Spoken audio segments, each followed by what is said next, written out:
Good morning, good afternoon, good evening, wherever you are. And I am your intrepid host, Mr. David Null, Hawkeye Two Feathers. And I'm trying to invite Angel Phoenix with me this morning, or late this evening, going into the morning. And I thought I did everything right. I put the hangout things over here on the side. And so I'm hoping that this is going to work. It says that I think I'm doing this right.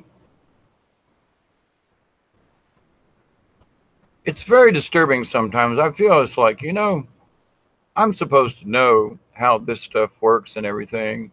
And I can't tell if I'm live on, it says I'm live on YouTube. So let me see if I can follow this thing.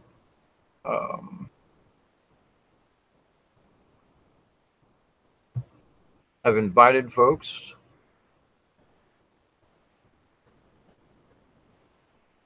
And I might shut this down and start again if I got it wrong.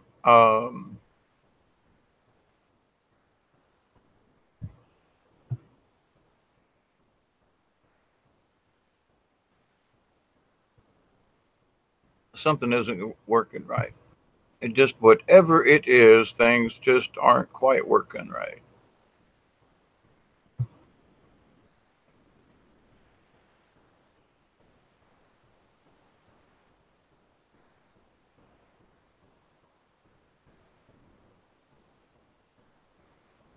Oh, sorry. I should be talking, shouldn't I? I'm trying to get to the dashboard. It won't let me look at the video. I'm not sure if I'm on. It's giving me a hard time. It won't allow me to see the video. This is really interesting. I'm sitting here online going, well, hi, everybody. I've sent Miss Rainbow an invitation, and I'm trying to do this live and in living color. And it's like, well, wait a minute now. I don't know if anybody's on or not. Our conversation for tonight was to bring in discussions about astral projection, spiritualism, and a lot of things that a lot of folks are seem to be chatting about nowadays. And I've got some tips and tricks and a few other things. And I was hoping that Miss Rainbow and I had discussed this earlier. And it's like, I'm getting nowhere with this. This is craziness. My apologies, folks. I'm trying to.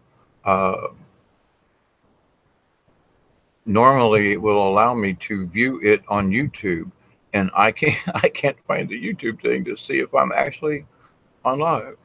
So it's like,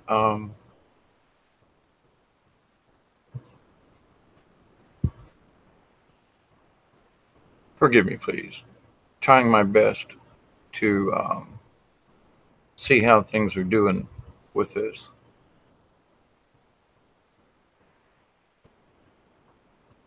I'm trying to do it on the watch page and so forth, and ask folks to join, and see how things are doing with this.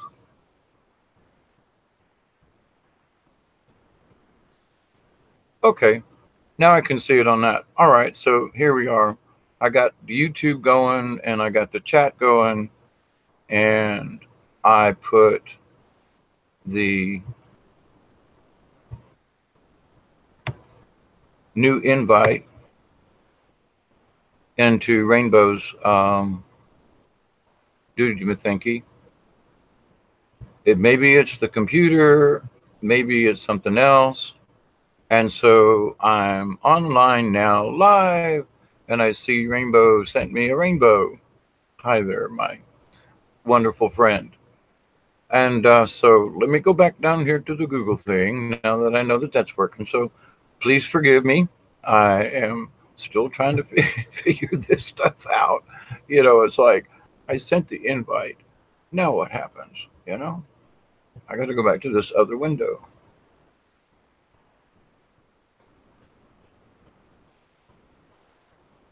There are too many windows open and sub windows and so forth. And it's like, well, okie dokie. Um, so until I get another message or something, I'm just going to go ahead and continue on with this. Hello. Hello, hello. Hello, hello. Yeah, you did leave the wrong one. I had to go to your Google page to click Hangouts again because you left our chat. Good thing we didn't have much said in there. It said it was open, but then again, I was trying to find, you know, the right button. So, you know, forgive me. I'm really working with. I get flustered with everyday crap too, and this is technical crap, so that's actually worse than everyday crap. Yeah. So I get it. Well, the Been thing, there. the thing is that, you know, it's like, well, back in the day, I used to teach 3D modeling on AutoCAD, you know, and that kind of thing. And it's like, well, all right, you know, and now here I am trying to do a Google Hangout and get lost, but it's okay. It is what it is. So good evening. How are you? I am a lot better than I've been lately. I have my tens unit back on again. My back started hurting again in the middle. But other than that, I'm doing good. No messed up equilibrium. No. Why do I keep forgetting that word? You said it earlier. Vertigo. Yes, thank you. Vertigo gone. So I'm happy about that. I couldn't hardly function. Ugh. So we're live. Yes, I'm glad I don't have that. Now, what I have had is, you know, that I have tried not to bitch about, but it's there and what it is. But way too much being tired and just being, you know, fine 1 minute and like, okay, I'm going to do a small chore. It's hot outside, you know, but I'm going to get something done. Bam, 5 minutes later, I'm out, and I might be out for 10 minutes. And I used to have seizures, so I know the difference. These aren't seizures. These are like, you got to go to sleep now. Bye, bonk, you know. Okay. Yeah. Been there. And usually for me, it happens right after I eat. And it doesn't matter what I ate. All of a sudden, I'm just falling asleep sitting up. Well, I have Go ahead. Go ahead. I just said it didn't used to be that way for me. This is a new thing that's been happening over this past year. And you were going to say? I have been fighting it for years due to all the head bangs and different head traumas. And yeah. So I've been dealing with the vertigo. I mean, at one point there for about 6 to 8 months, I was using a walker and a cane and a wheelchair. I mean, I was drooling out both sides of my mouth. It was horrible. And I have come a long way, baby. A lot better now. Yes. But there are times when, you know, I've got a lower back issue. A scaffolding I was on many years ago collapsed, and I fell backwards onto the cross brace. So I did this number, and I fell about 10 feet where I landed. And of course, it was the small of my back. So that's my weak spot. And lots of other things have been healing, but that obviously that's going to take some time. But the seizure thing, the sleepiness and the tiredness, I've battled seizures and had full-blown grand mal seizures. This isn't that. It's not even related. It's bye-bye. It's either a download or sleep. It's energy, whatever it is. It's like, sorry, but it's not like anything I've had before. And I'm almost off any types of pain medication. I'm taking an 800 milligram Tylenol once a day and a couple of aspirin. That's my pain meds, period. Yeah. And I used to take 3 aspirin for a headache. You know, I don't take 3 aspirins a day now. So it's like, but anyway. Yeah. So this new tiredness and stuff, it's different. But at the same time, my old self wants to get mad. oh no, I've conked out again. More sleep, more downtime. I got stuff I want to do. And the patience comes right after it. It's like, you need to calm down. Just, you need to ride this out, Dave. You know, as much as you want to fuss and fight, and I've been preaching to other folks, you know, it's like, stay on the inner tube, ride the waves up or down, you know, and just be calm. And I it wasn't like it was a big deal, but I realized I was actually kind of fighting it. Not a lot, but subconsciously, I was resisting having to take these naps and unscheduled rest. But at the end of it, my arthritis is better. I can bend my knee more. There are other things happening that are like really strange, but cool. And yes. Yeah, I fell flat on my back when I was a kid too. It was because of my younger sister. We were trying to climb a fireman pole at one of those Lincoln log things at the parks. And it was her idea to throw a rope up over the top bar that's U-shaped and make a loop in the bottom to put your foot in, and we'd haul each other up the pole. Well, I did her, and then it was my turn. And when I got up to the top, she let go. And I fell flat on my back, and I was already born with a twisted spine. Oh, you got scoliosis? Yeah, a little bit, but it's not like curved so much as it's twisted this way. Understood. But it still falls into the same type category, but understood. Yeah, and my mom never took me to the hospital for that. God knows the damage that was caused. But while we're talking about childhood, let's start talking about astral projection, because I've been a little confused about some of the talk out there about astral projection. I think I get where the idea of archons is coming from, because I always felt like I was either being attacked when I was astral projecting as a child, or I was always running from something or someone. I just never could see who it was in my dreams. I've had a similar. Huh? I've had similar. You've had similar where you couldn't see them, but you knew you needed to run, fly. Sometimes I didn't just run. Most of the time, it was always I was trying to fly.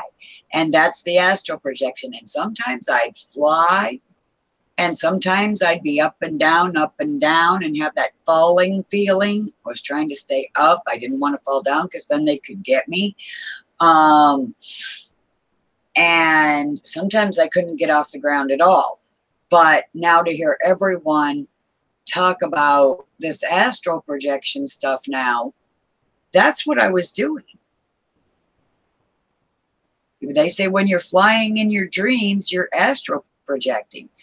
And that's usually when you're also like fighting the shadow side of everything. And it was very shadowy. Every dream was always very shadowy. Always. But so there's that part of it. And then whenever I would have certain dreams that were reoccurring, it was always at least 4 scenes that I could see. 3 to 4. There's one here, one that sticks out the most, one over here, and one over here. And this was a jungle scene, like I was time traveling or something. It was a jungle scene with a cliff and a waterfall, and you know, Tarzan and Jane. And then over here on the left, we got a casket with 3 women dressed in full black garb mourning at the casket. And over here, there's like a poolside type scene. More, you know, up to date. But I felt like this one was in the past too. And then I meet Cosmic Christie, who says that I'm a Pleiadian back from the future to help humanity, simply to help humanity. And then I start putting all the pieces together. They start like the Matrix falling into place. And I wanted to talk to somebody else who knows maybe even more than me about it, so that maybe I can get some assistance with all of these things that have been happening to me my whole life. I've been at this, as I've stated in another video, and I have experience. Am I the guru of astral projection? No. Okay. I don't think anyone is. And anyone who speaks how well they are and how this and that, I have to take a little step back, because I've been at this for a long time. And I've seen the critters. I've seen the different dimensions. I have witnessed them. I have walked with the spirits for 3 days on the river of death experience I've had. Yeah. And so, and I try my best to stay out of it. Yeah. But then again, I have to speak in terms of, hey, y'all, there's some tricksters out there. And you think you're doing one thing when actually it's not. But you are convinced because of, and if you've noticed, I don't use names much, like archons or jinn, or I've used the word jinn because I understand who they are. I have met them, seen them, etc. And so it's like, especially when someone sticks one on your ass, you know. Anyway, yeah. But so I have to approach this with the basics. Like when I was discussing, how do you begin to do astral projection? You do it in the safety of your home. You do it with these certain techniques. They're proven by a lot of people as a very good basics to get there. Now, as to what to expect, it literally depends on your own frequency. So you could astral project at a really negative frequency, and you might end up in a demon type cave situation because your energy is matching that flow, where a positive higher energy could never enter that realm without a lot of pain, if you know what I mean. Well, I grew up in a dysfunctional house, so every dream I've ever had was negative. Well, that's a shame. Crying shame. Well, I was in 6 foster homes in 3 years of my first 3.5 years of life. And then I was adopted by my uncle. Thank you, Jesus.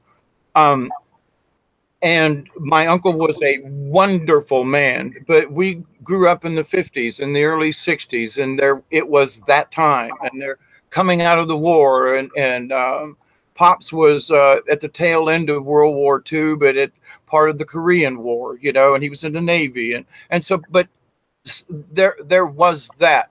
There was also the mentality of boys all had burr haircuts. You know, you went, it had the little stubble in the front with some you pushed up with some Brill cream or some soap or something. Anyway, it was that time. But there are things that I had dreams of that, as I look back on MK Ultra, I hear of other people in the Montauk and this and all kinds of things. As a 4-year-old, why am I dreaming of running from unknown creatures in an underground cavern? And I'm trying to escape. At first on all fours, because it's like I am a child.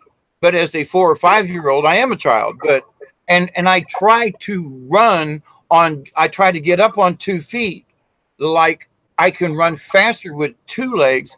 And I find out in this horrible experience of trying to get away from these monsters, whatever they are now.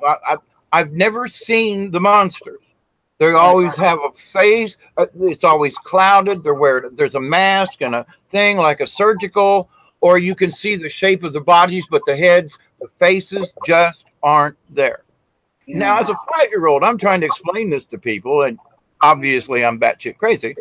But the 6 foster homes through a Catholic orphanage. Yeah, I know about it. All right. And they don't really have a really good track record. And so I was thrown into the foster care Catholic thing. And I look back and I think those memories are too vivid as something. and I was trying to escape something horrible. And I have only recently, and I mean in the last couple of years, been able to deal with whatever those entities are. And I decided I was focused too much on who they were, and that it was like, it doesn't really matter. It doesn't really matter who these entities were, beings, people, doesn't matter. And whatever they did to me, I must have escaped. And so that right now, everything is safe.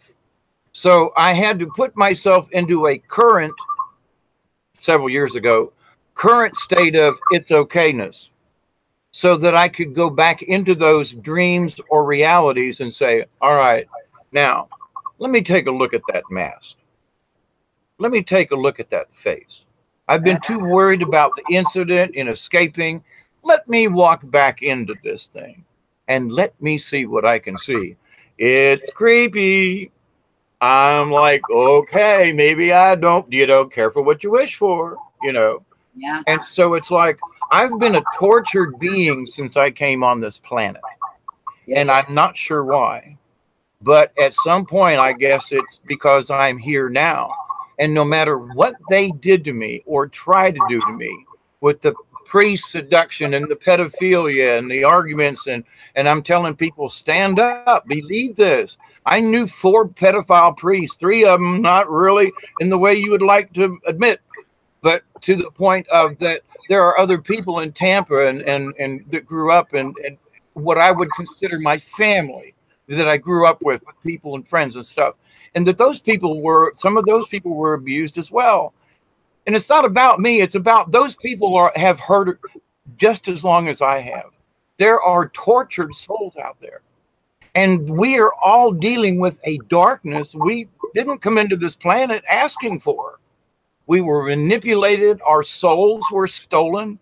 They were crippled and broken at early ages. And so for some of us, like me, nobody asked me why I was trying to commit suicide for 40 years. Nobody asked me why. Nobody. Like, what do you want to, what? Well, I feel down because of all these things. It's okay. You'll work it out. So, as I tried to tell them, they ignored me and said, oh, just take your meds. Wow. Now, I sort of got off of that a little bit, but let me bring this back into the astral thing. Yeah. With all the trauma that I've had, I'm still able up to certain points. But now I see the astral plane as a different reality, if you will. As seeing it as a child before we are programmed. We see it we still have the gift of God with us. Apparently, up until about 7 years old, there's a lot of religions at 7 years old, you lose the God connect, supposedly. But so that's why the Catholics, steal your soul at the age of 7, so they can have it instead of God. Anyway, but so in that early time, our minds are so clear and still touched to the astral plane as spirit beings. Since we're young to this surface, we have a better connection. We have seen things, gone forward, gone backwards, been in the now. Something that I've noticed, and I want your point of view on this. I have felt in the now the way I am right this minute now, back then as the now. Seeing myself as me now in this time, but previously. I knew me, this feeling now at this moment, back then, but only briefly. It was like just a little snapshot, a little MPEG video that was about 30 seconds long. And I felt this that I'm feeling now before, but only that much. So I've known me, and other people are getting this now. They're seeing glimpses of themselves going, wait a minute. So what's your response to that? My mind is pretty blown. I mean, have you had that experience yourself where you know, you said you felt like you had visited the future. Yeah, back from the future, everything. Yeah, I've had that experience. I just don't know if I would describe it that way. But yeah, because I've always felt like I'm in the world and not of it, and I'm from somewhere else, and I am, and I'm here to help. So every dream I've ever had felt like it was and looked like it was a multi-dimensional, multi-time, you know, way back in the day. And then even being here now around people, for me, that's worse than in dream world, because out here I would expect that it's not going to be the hellish stuff that I see in my dreams all the time. That these people are going to be as evolved as I am, and I would be able to communicate with them without getting my head bit off every 2 seconds. But that seems to not be the case. So I definitely would describe it differently, but I've had that. Yeah. I'm not laughing at you. I'm laughing with you, if because I see that too as well, and it's interesting that with all this going on, people just simply want to ignore it. I don't know. It's like it's so right here in you, the energy and the forces and the, oh, leave me alone. Okay, you know, but at the same time, with this astral projection stuff, in fact, I did a Facebook video this afternoon. Just it was time, and I hit record. But I'm telling people to be careful, because if you've not been out there before, there's a lot of chaos going on, and I've seen into the dream world. Other people have seen it too, and a lot of people are seeing it, but they don't realize what they're seeing, if that makes sense. They don't understand that with all these timeline fluctuations, the parallel universes, and there is so much talk on so many levels about the time differential. In the oddest of places, there are articles coming up about dimensional shifts and time distortion and what? Okay, so that must mean in the mega ritual, which I have discussed before, but in the mega ritual for the damn planet, this is part of the awareness to everybody. Oh, you know, hey, now we're talking about it in the Wall Street Journal about time distortion or invisible planet, you know, different what? So they're bringing this in, which must mean that they've messed with it. Otherwise, they wouldn't have mentioned it. It's part of their rule. Yeah. So as we are crossing the dimensions, one dimension's enough to go out there and explore on an astral. But when you've got them crossing and you've got some entities that are in between shifts, they're trying desperately. In fact, one of the things that I heard this evening as a backup to this is that the war ain't over on this planet. There are still a lot of nasty beings on planet, in the planet. And we are doing much better. The war is on our favor, but it ain't over for squat. And so these entities are looking for humans to ground themselves here. They're trying to hitch a ride on our spirit souls. And I mean, I literally the other day, it felt like something was on the back of my neck and one of those crab things. And I was like, I've never had that experience before. I mean, even as a child with all those scary, weird things, I've never had that. But I felt this critter on my back, and I went into an automatic, who are you? Doesn't matter. What are you? Doesn't matter. Get off of me. And now I got crystals. I did a meditation, and I feel much better. But I mean, it felt like something literally had clamped onto me. Now, there are other people who have had this same experience, light beings like us, who are working towards these things. We're actually attracting the damn things. Yeah, it's a vicious circle. The more you open yourself up spiritually, the more you open yourself up to the powers that shouldn't be but are. Yeah. Yeah. But that's why Creator, Source, God is looking for warriors. Oh, yeah. Because it's not an easy job, but someone's got to do it. And I found out that it's like, you can't be chicken shit about this. I mean, it's like, when I went, I've been on this journey for a long time, but I mean, in the last 10 years, I went seriously dedicated because I wasn't able to go places. So I'm able to do this prayer more and focus, etc. Okay.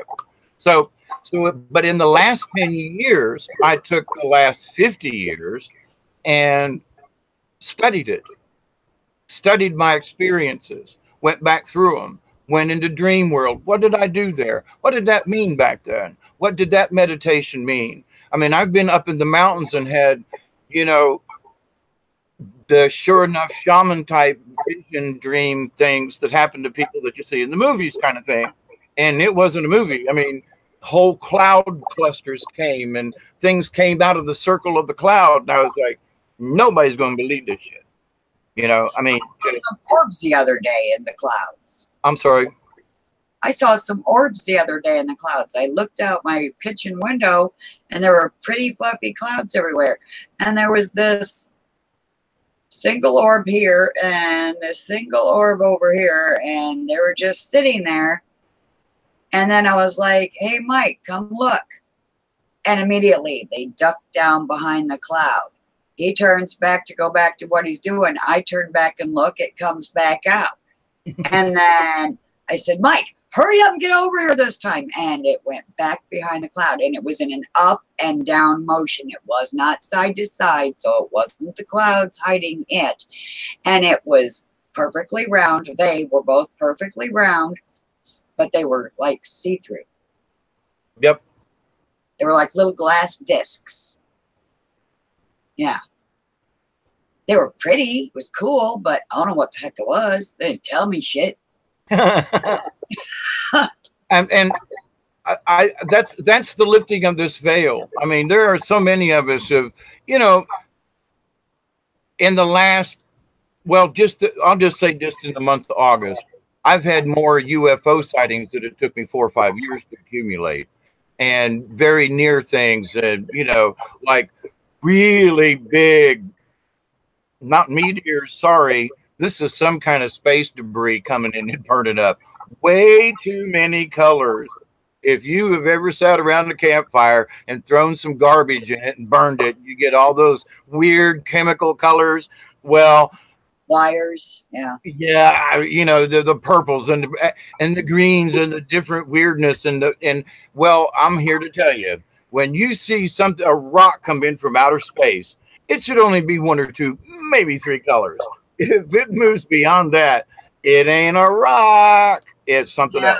That's all there is to it. You know, just plain and simple. Because, you know, that's how in metallurgy they find out what components are in a piece of metal. They set it on fire, and certain things react at certain temperatures. So that's how they get their little spectrograph thingy. So if you watch the atmosphere, it's the same thing, you know. So, but anyway, so there's been some very interesting wreckage come into the atmosphere this month.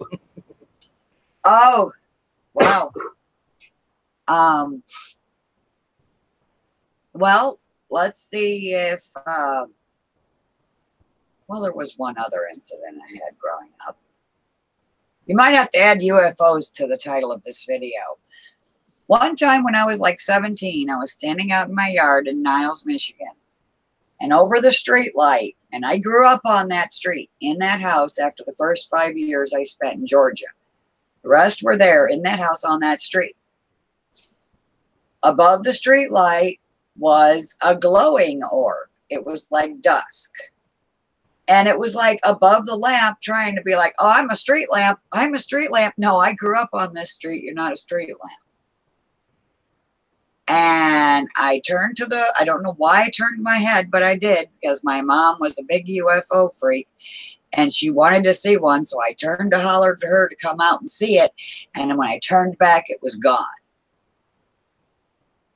And that's the only two experiences I've ever had with that. But I wanted to try to feed from that into the spirituality, because it is because of growing up in the dysfunctional house with the nightmares and the astral projection and the orbs that I keep seeing that caused me to be the spiritual person that I am now.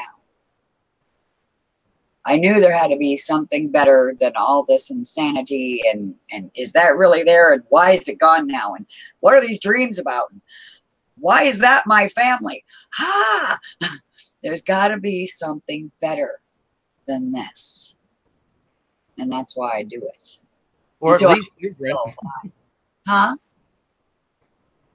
I guess that was being a little snarky, but or at least different. A change of scenery. Right. If it isn't better, maybe it's at least different, you know. I'll settle for just a change of scenery. I mean, God. Oh. Well, the spirituality, if people have had lucid dreaming, which is basically what an astral projection is or could be, remote viewing is a form of, quote, astral projection, because you're taking the star space, if you will, the astral, meaning everywhere there isn't something in that space, you know, astrologically speaking. And so that being the astral, which is everywhere. So if you could, and that's a really tall order for people to grasp. I understand that. And maybe it's because I've always had that weird kind of out of the box look at stuff, even as a kid. You know, I never believed that a bunch of slaves built the damn pyramids with ropes and shit. I mean, I'm sorry, you know, and they still want to try to make us believe just that. fell off the turnip truck because I believe that shit. No, that's right. I mean, I looked at him and said, "No way! Come on!" You know, yeah. And you know, now as a machinist and having worked with marble as tables that you do vision work with, it's impossible. These folks can't duplicate what the Egyptians did.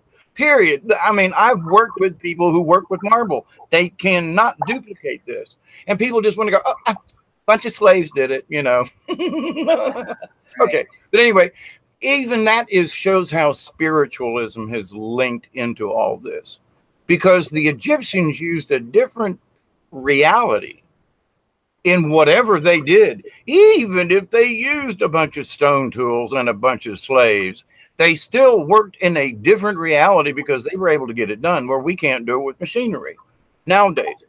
And so if we look back at our history, even in obscurity, there is a magical, mystical, spiritual kind of thing all the way along. Even when you got into the Middle Ages with, you know, them wanting to torture people and all that nastiness.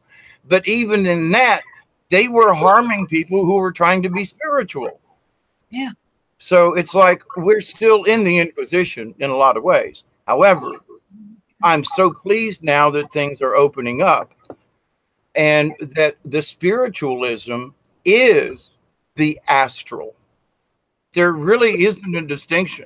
Right. It's when you go into the astral plane body, you're just taking a ride on your spirit self, is all it really is. You're tagging along with your spirit. Wow. Okay, and I wanted to add, before we got too far away from the bad dreams, that's why I know I was astral projecting. There was flying in my dreams before I came to the point that I was like, okay, I'm probably, what, 5 years old, and I'm going, okay, now I have just got to figure out how to control my dreams so that when I'm having a bad dream, I can change it. And then I began to control my dreams. So they became waking dreams. They became it's not that you used a different terminology than a waking dream. You just said it a minute ago. Where you're awake in your dream, where you're aware in your dream. What's that called? Astral projection. No, there's another thing. But I've had a brain fart. I was sitting here listening to you, and I was like, I can't remember what I said, but okay, we'll have to rewind it later. We're gonna kick our butts, you know, because it's right there. But yeah, it'll come out. It'll come out. The harder you try, it never comes. And I've learned to release it. What's that? Oh, never mind.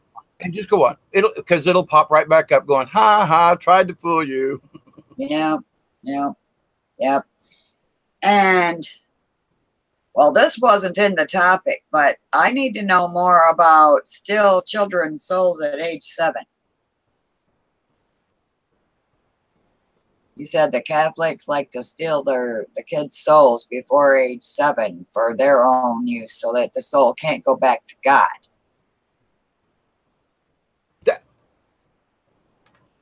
That is a very huge personal, but a lot of other people have studied it. I mean, the Mormons believe that up until the age of 7, the child is still more connected with spirit.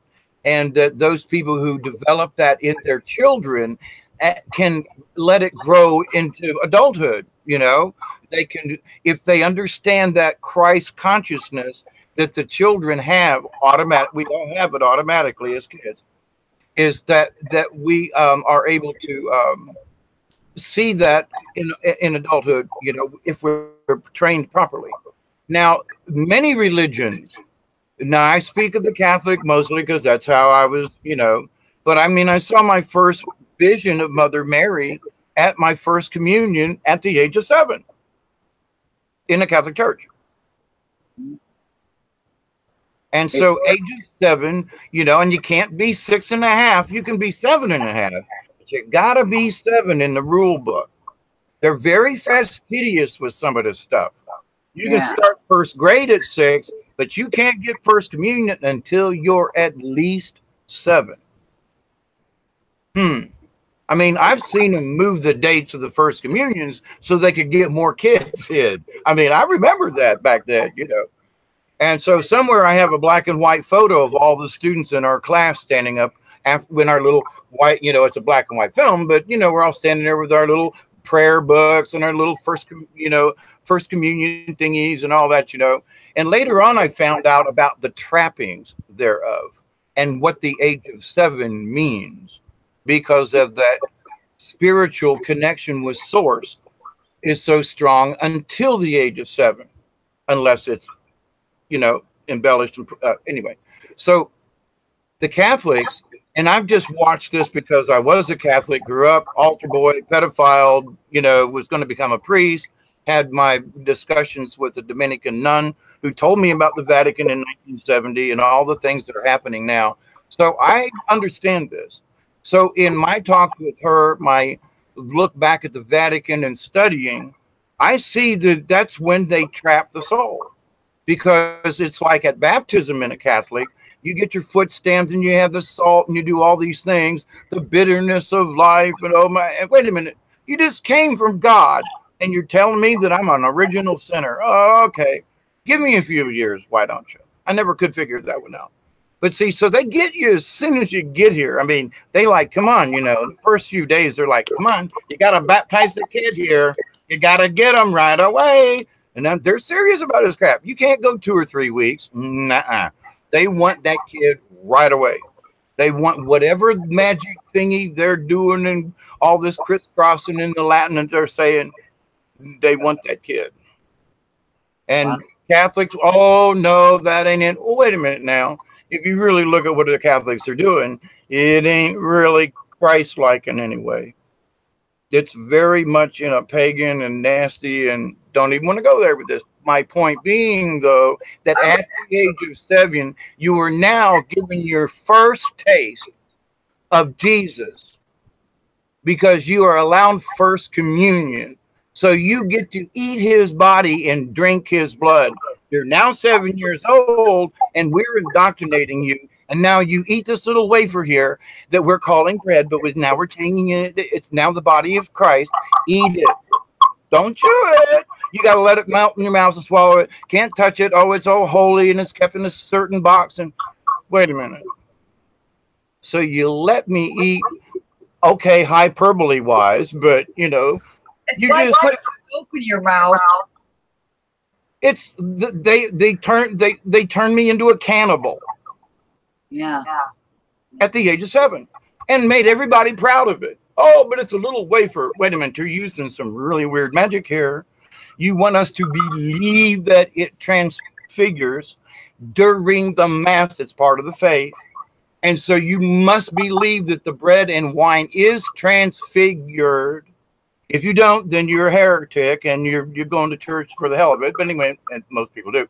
But if you really believe it, which I was in the really believing it stage, I was like, why would I eat Jesus? Why would I eat anybody? Yeah. So in the Catholic Church, very structured. And the timing, it's like, when I ask questions, you know, I got slapped. You know, I was always asking, but sister, why is this? Clang, slap, bang. My hands were always beat up. And I couldn't keep my mouth shut because it didn't make sense. I mean, it still don't, but, you know, to the point, they were trying to teach me falsehoods, you know, at the age of 7. And you know they're lying to you. I'm sorry, go ahead. And you know that they're lying to you, and it doesn't matter. No one cares. You're all alone. You're the only one that knows they're lying to you. It sucks. Yeah. I felt that way in school. I see math as simple as da-da-da-da, and there you go. And then they're like, no, you can't do it that way. You have to do it this way. And I'm like, what the fuck is that shit? Why can't it be simple? Why does it have to be made difficult for them? Well, now I'm 50. I get it. They want it all to be difficult so that it's confusing, so they can call you a retard and look down their nose at you for being smarter than everyone else. So I can't be indoctrinated, so now I'm stupid. Whatever. We can't see through their fake veil. Yeah, we can. I mean, wait, I'm sorry. I meant they can't hide it. We see through the veil. They can't hide it from us with any type of veil, no matter what they do to us now. And back then, you know, I kept getting my butt chewed for this and that. And I'm like, but none of this makes sense. I mean, I'm sorry. I mean, I'm a little kid. I'm 10 years old. No, Egyptians, no. Pyramids, no. Wrong. Y'all got, I mean. Yeah, no. No. And I know that I came back with, as an engineer, and being able to see these things in construction. And there is a part of me way back in the early 70s when I was absolutely, I'm still kind of still convinced in a way that I had something to do with the building of the pyramids and that I was one of the engineers. And I wasn't some high muckety schmuck or whatever. I was just one of the engineers on the project. And I was really into Egyptology back in the day, back then. But when I look back at that time in my life, I think to myself, well, you know what? There's something in that, because I had an understanding at the age of 17 that most people even today don't understand. And it was just certain basic things. Now, through the head traumas and things, all of the information about the hieroglyphs and everything, foreign languages are very taxing and trying to me now. And so what I used to know is buried in a subroutine somewhere in my brain. It's okay. The thing is that my overall spirit understands that these glyphs mean more than what they're telling us. or they're willing to admit, or however. And that the that they had laser and canned I'm sorry, the Jerusalem battery, or the Iraq Baghdad battery. That's what it is. So I mean, they had batteries and things. I mean, come on. They had a lot more other stuff in order to get that type of precision cutting. It's difficult as a machinist for me to reproduce a tool to measure what they did. And I used to build those types of tools. I mean, I went to the fourth decimal place, 0.00001, which is like further than a lot of people even care to think about. So, but I understand the many of it all. And to build a tool to even measure it, and the tool's close, but the damn Sphinx and the sarcophagus inside cuts, by the way, are absolutely perfect. Yes. And there has to be a degree of spiritualism in that, because I, as a machinist and so forth, when I made my tools and they had to be so close, there is an intent that you put while you're working on that piece, because it is so tedious. It's like a Swiss watch. It's so tedious. It's so small, and the care must be so exact. You can't just half step. You got to get it right. And so there is a precision in that is very spiritual. I mean, I used to talk to my grinding machines, but at the same point, I was one of the very few people who could do some of that ultimate fine grinding other people simply couldn't get. And it's because I talked to my machine. And people still laugh at me about that. But I did. I talked to the machine. Something that only Southerners do. I was raised first 5 years of my life in Georgia, and they did it all the time. You at least talk to your car. You go, come on, Nellie, let's go. Yes. I'll get you fixed in a week. Just hang in there just 7 more days. And it works. My son's mother, her daddy was in his 60s when we married. And he started out late, but to the point, though, he had a little garden there, and they lived in downtown Moultrie at the time I married Pat. And he had about a 3/4 acre piece of property next to him. It was a vacant lot. But the people who he rented from owned that vacant lot. So they just let him have it, part of the rent, blah, blah, blah.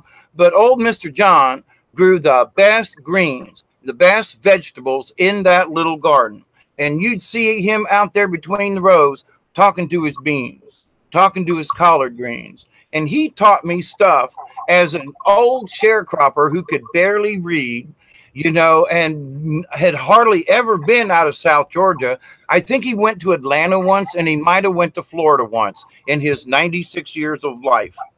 And so, but he was very much in tune to the earth and the dirt. And during the winter time, there were all kinds of people would stop in the front yard, beat their horn. Hey, Mr. John, you got you got any collards, any mustards, any turnips? Yeah. And they'd give him a couple of bucks, and he'd tie them up, and off they'd go. And so he made a little extra income. Everybody knew who he was there in town, because if you wanted fresh greens, you went to Mr. John. He's gone, and all the other little gardeners are gone. All those old timers that spoke to their vegetables. Me now at 66, I still talk to my vegetables, but we've got other issues with the climate and so forth. But that's how I see the blessings of food in the Bible. They say, pray over your food before you eat. Why? So you can bless it. And give thanks. But you talk to it. You don't pray, oh, thanks for this meal and blah, blah. No, you're grateful for that meal because you talked to it as it was growing. And that love that you put into it is also in that fruit or that vegetable. Absolutely. And you're taking in, when you eat it, you're taking in even more life, I think. Yeah. Mr. John always used a little push plow, and he used a hoe for his weeding, And he used a little bit of 5, 10, 15 fertilizer, maybe 10, 10, 10, but then it was a little sprinkle up and along. He never used a weed killer. He never did all these negative things that other people do to his garden. And I mean, I still miss his greens. Whatever he did, which we understand, he's talked to them. So there was love in those vegetables. You know, there was love in them vegetables. And you just don't get that anymore. And now I've worked on big farms where they had 50 acres of green, you know, and so I've been on one side of it and I've been on the micro side of it, you know, or macro, depending on how you want to look at it. But it is most definitely interesting that when we project our spirituality and our goodness and our intent into growing things, they love us back. Yes, exactly. And it makes the food taste good. It makes it taste even better. Mike, can I get a smoke? I mean, now Mr. John had his issues the last years of his life, but I remember him well into his 70s still going out into the garden, and maybe his early 80s, because he was, like I say, he was an elderly gentleman when I met him. And I met my wife, I don't know, she was about 22 or 3, something like that. So, but anyway, but to the point, though, he was already an elderly man, almost as old as my grandfather was. But old John lived to be 96. My grandfather died at 65 or 6. I've outlived my grandfather, on the Null side of the family already, you know, just by sitting here right now.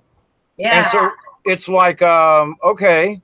But old John, even though his last years were hard and tough and he couldn't get out of bed much and lost his sight, he lived to 96. So something he did with his vegetables helped him to extend his life. And, you know, other people were affected. I mean, you know, all the people that used to come by. So John shared the love when he grew his garden, you know, and I applaud that. You know, I miss that. I miss that in South Georgia.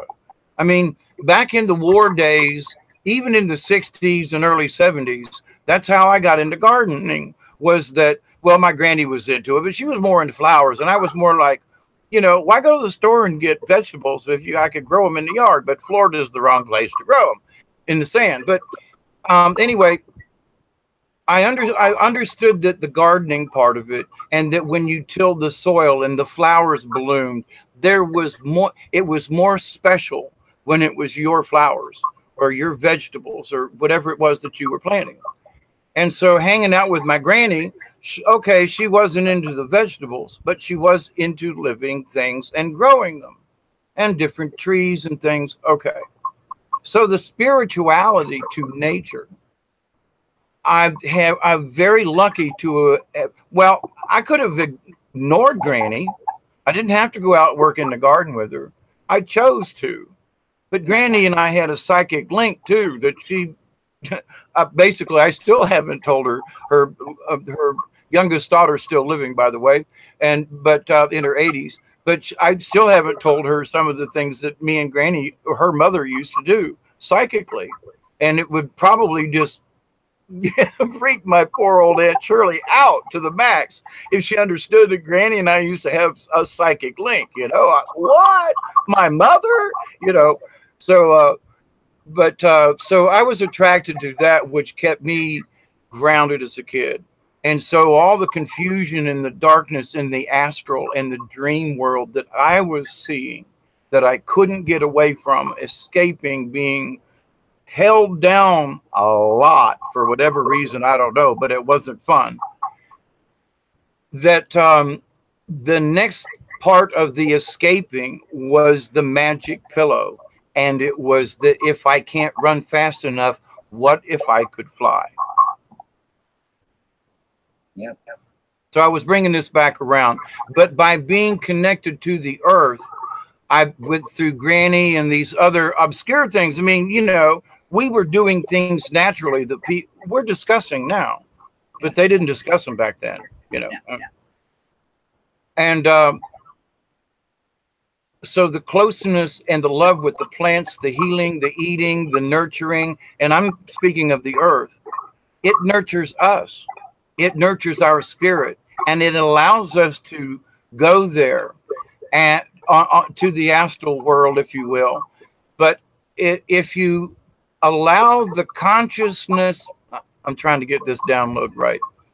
If you allow the consciousness to stay grounded in the fact that you know you are protected with Mother Earth, if you just allow her energy to come up and envelop you when you travel off, you're always protected.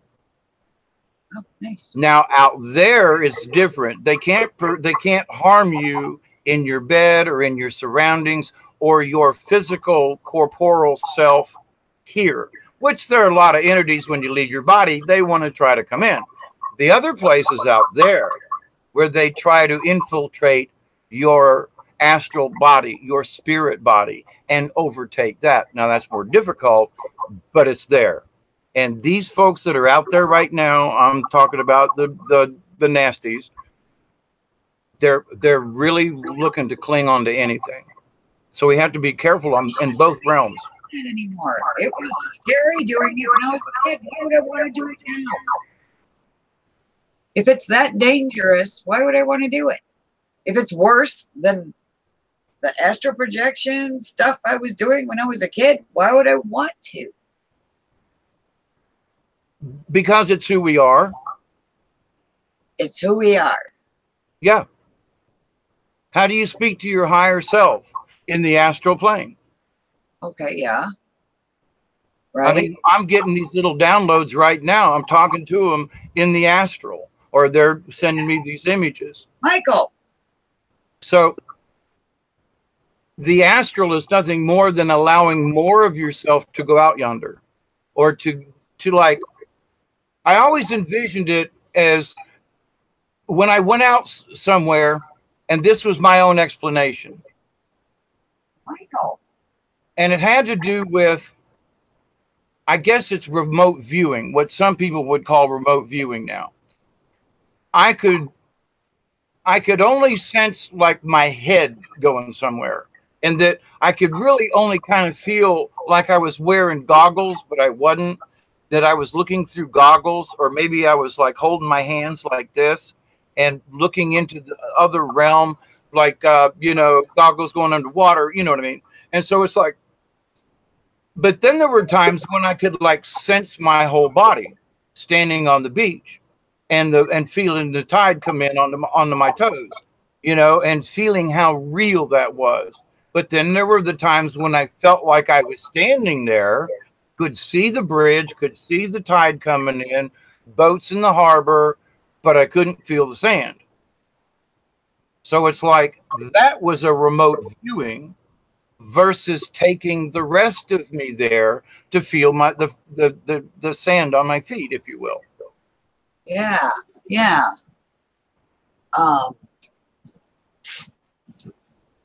Yeah. I don't know if I astral or if I remote viewed as a child. But I know I'm getting pretty good at it. I've been practicing on my tablet remote viewing. And Max does that thing once a week, which wink, wink, nudge, nudge. I'd rather he did like twice a week. Because one day he was doing that remote viewing and I closed my eyes and I was just saying the numbers 3 times in my head that he gives. And I distinctly saw a bridge, and that's straight what the whole picture was, a big fat bridge. So I'm good at it, but I don't think I did it as a child. I just astral projected. But there were so many slight differences in it that you probably did. Okay. Oh. And so, because if you can do one, you did the other. And you know, it's just a magnitude of it. Did I just go with my eyeballs and look, or did I take the whole person? You still went.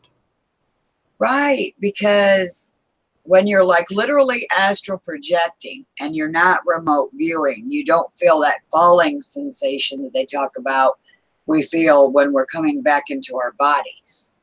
So yeah, I get that. Right. I'm glad I said something.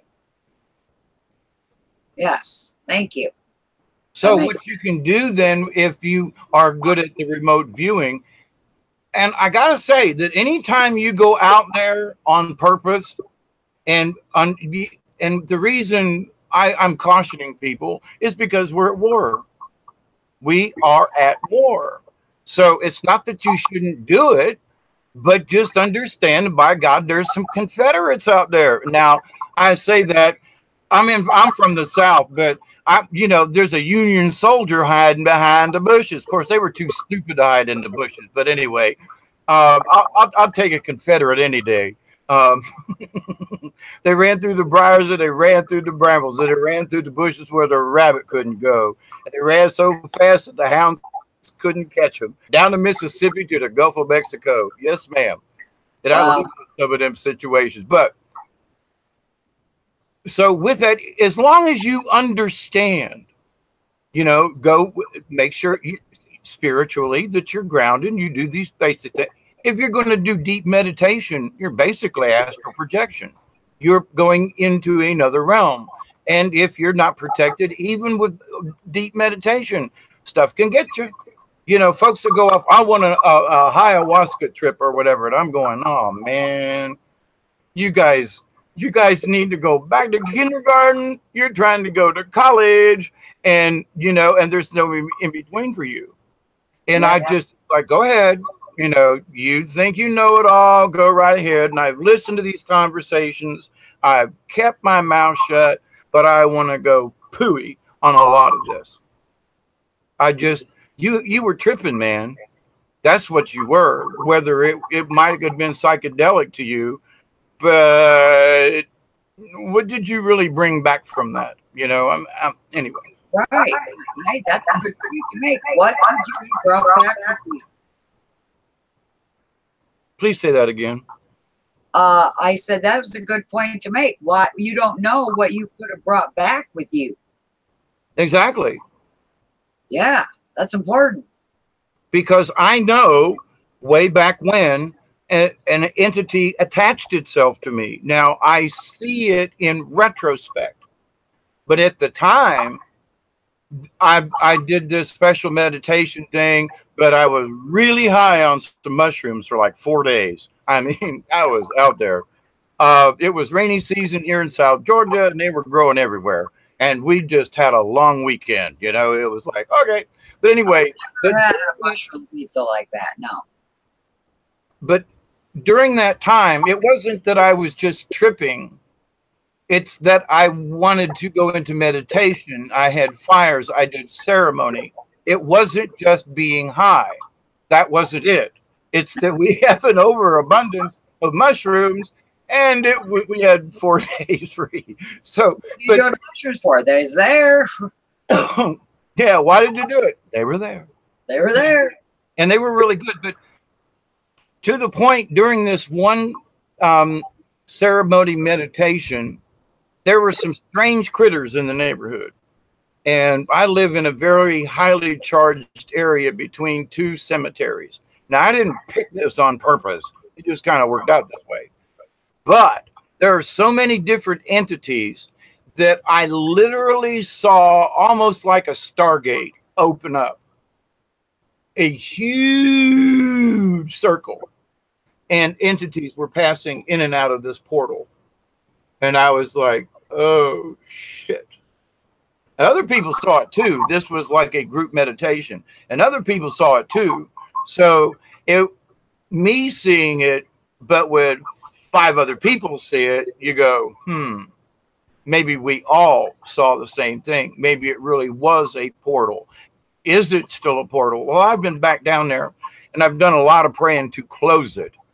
But in doing so, there were some entities that were not able to get out of here, if you will. And so I think in a follow-up meditation, one of those entities decided to just climb in, hang on.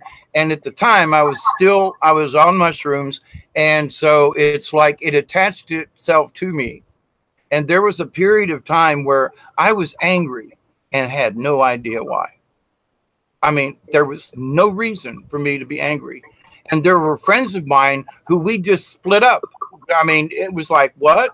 And we haven't spoken since. And it's like, what? And we were really close. And it's like, what happened? And then I went into another meditation several months after the fact. And I looked back upon it and I went, you know, whatever this evil thingy is, if it's around, you know,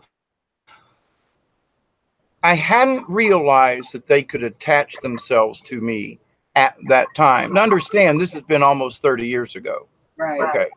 This has been a long time ago. No instruction manual.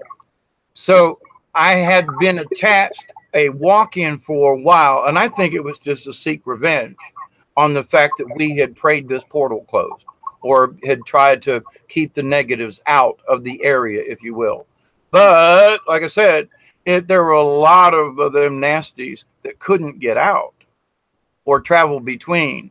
So it left the good ones out from coming back, and it made the negatives stay. So I get this, but now I understand it. Nobody told me at that time. Did you know that if you meditate on mushrooms and it wasn't some pagan ceremony, it was a very nice ritual prayer, very, very calm, no magic, just. But everything still went sideways. Pardon? But everything still went sideways. With the door closing and the good ones are out and the bad ones are here. And yeah. I opened myself up without the proper protection because I'd been on mushrooms for 3 days. This was my 3rd day and I had forgotten the protocol. So I just continued and did not protect myself. But at the same time, I was like, well, what's going to come and get me? You know, I mean, like, I could see him, you know, I got this. 10-foot bulletproof, not, right? I thought I had it covered. But Yeah. like I say, you could be bothered by entities, but no one said they could attach themselves to you. Yeah. No one spoke those words to me. You know, in all my shaman and all the things that I did to try to understand this before I went out there, nobody said that. Now it's like, oh, be careful, you know, an entity. Well, hell, I wish somebody had told me that 30 years ago, but anyway. Would have been nice to know. But we're here now. Fear is what will bring them. Fear will allow them in. So the first thing out of the boat is you got to stop fearing. You got to just be confident. You're of the source. You are the source. You are an angel. You are these things. You are a spiritual being trapped in this meat bag, period. And it is very simple. It's very basic, but you must understand that core thing. If you get that, then a lot of things are easier. Then your protection is more relevant, you know, and because if you have that little bit of doubt, that's what these buggers are looking for.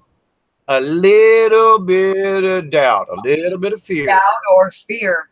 Yeah. Yeah. Doubt or even fear. Right. Doubt, fear, any of those. Oh, I can't do this. Or maybe I should. Wait a minute. Hang on. There are ways to do this and be perfectly safe. I mean, you can deep sea dive with the right equipment. So it's not but you have to be confident. If you are fear of drowning, claustrophobia, then you're obviously not going to put a mask on and dive to 50 feet, you know, but if you have the confidence. Pardon? I'd be worried about sharks. Right. But there are people who worry about drowning. You know, because the breathing. But see, that's the point. When I first went there to the Astral and realized what it was, I went, oh my God, I'm afraid. Then I said, wait a minute, you did this with your magic pillow. What's the difference? Well, I don't have my pillow. Then I realized it had nothing to do with the pillow. That was the feather for Dumbo. You know, I believe you can fly, Dumbo, you know, and I was like, oh shit. Oh, Dumbo, the elephant feather oh, it was just a method for him to focus. And the pillow was my focus to astral project. So then I just used different methods. But with that said, though, I first had to not be fearful. And at the time, I was like, well, wait a minute, but I used to do this as a kid. What are you scared about now? Well, I don't have my pillow. And there was this apprehension I built up within myself. And so there for a while, I was scared to like even close my eyes because I was going to go off somewhere and something might happen to me. You just reminded me of some new thing that just started recently happening to me. Right when I'm falling asleep,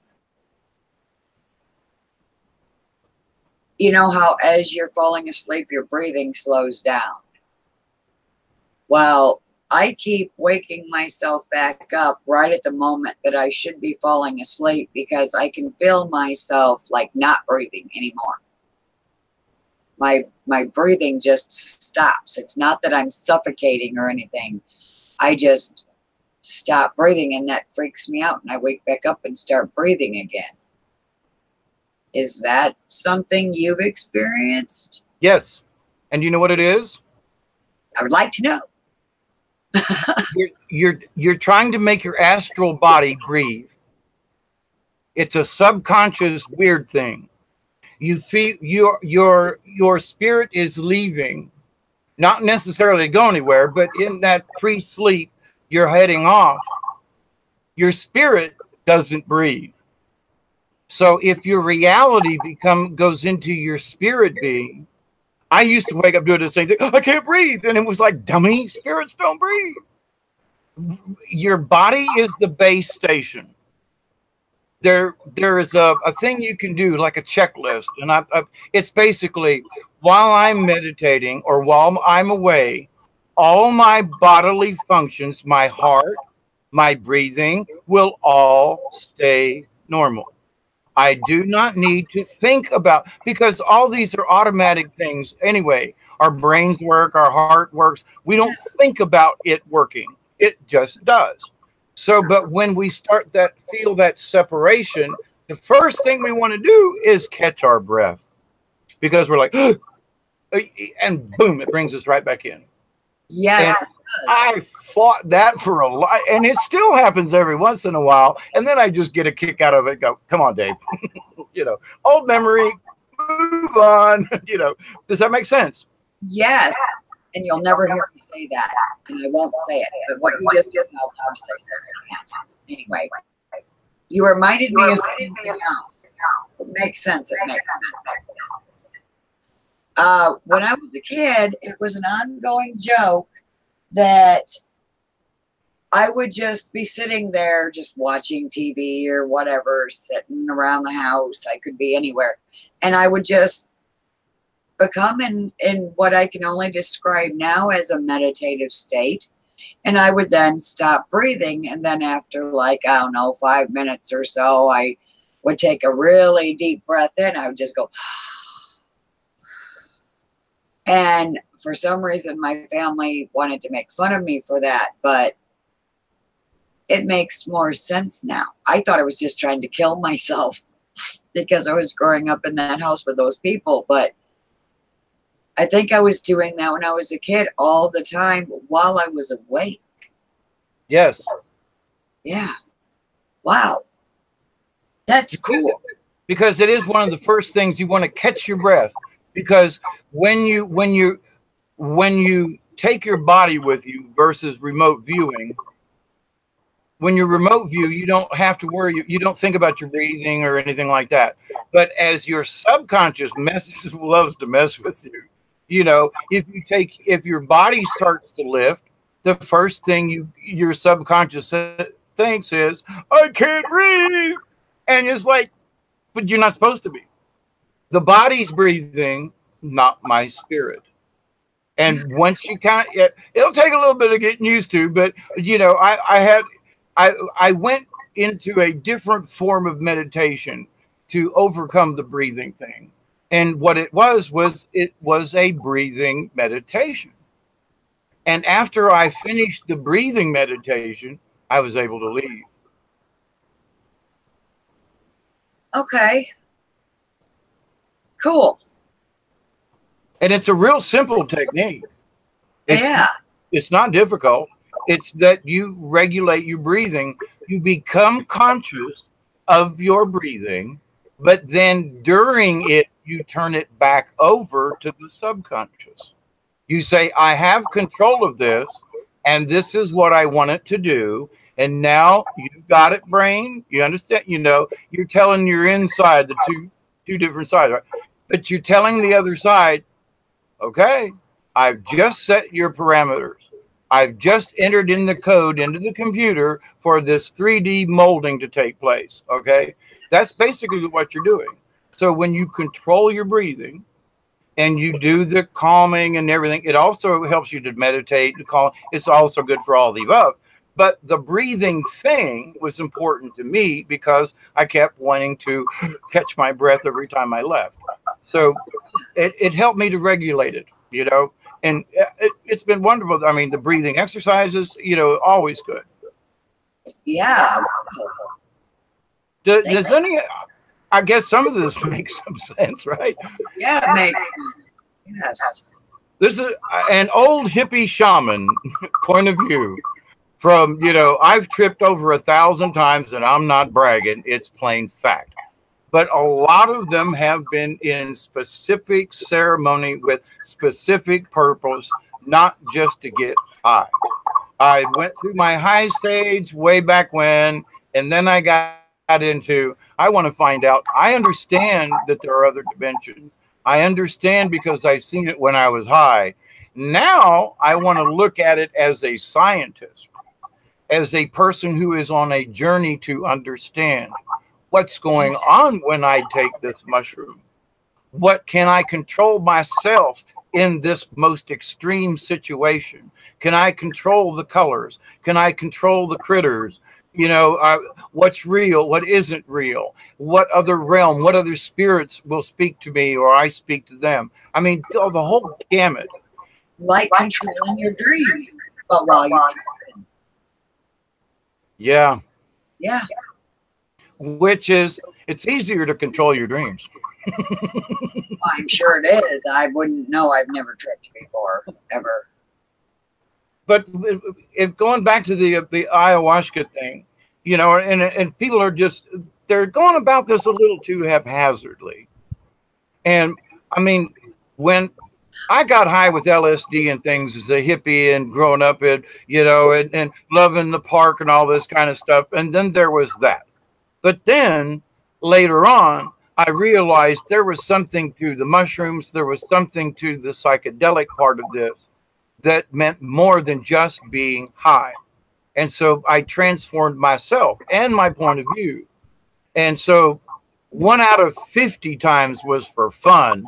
You know, the 49 other times was for a specific purpose. It was for understanding. It was for knowledge, you know, and all of these other things.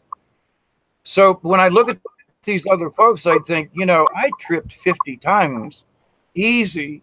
And many of those times with a guide, with another shaman, with another healer, with another person, and with guidance into these realms.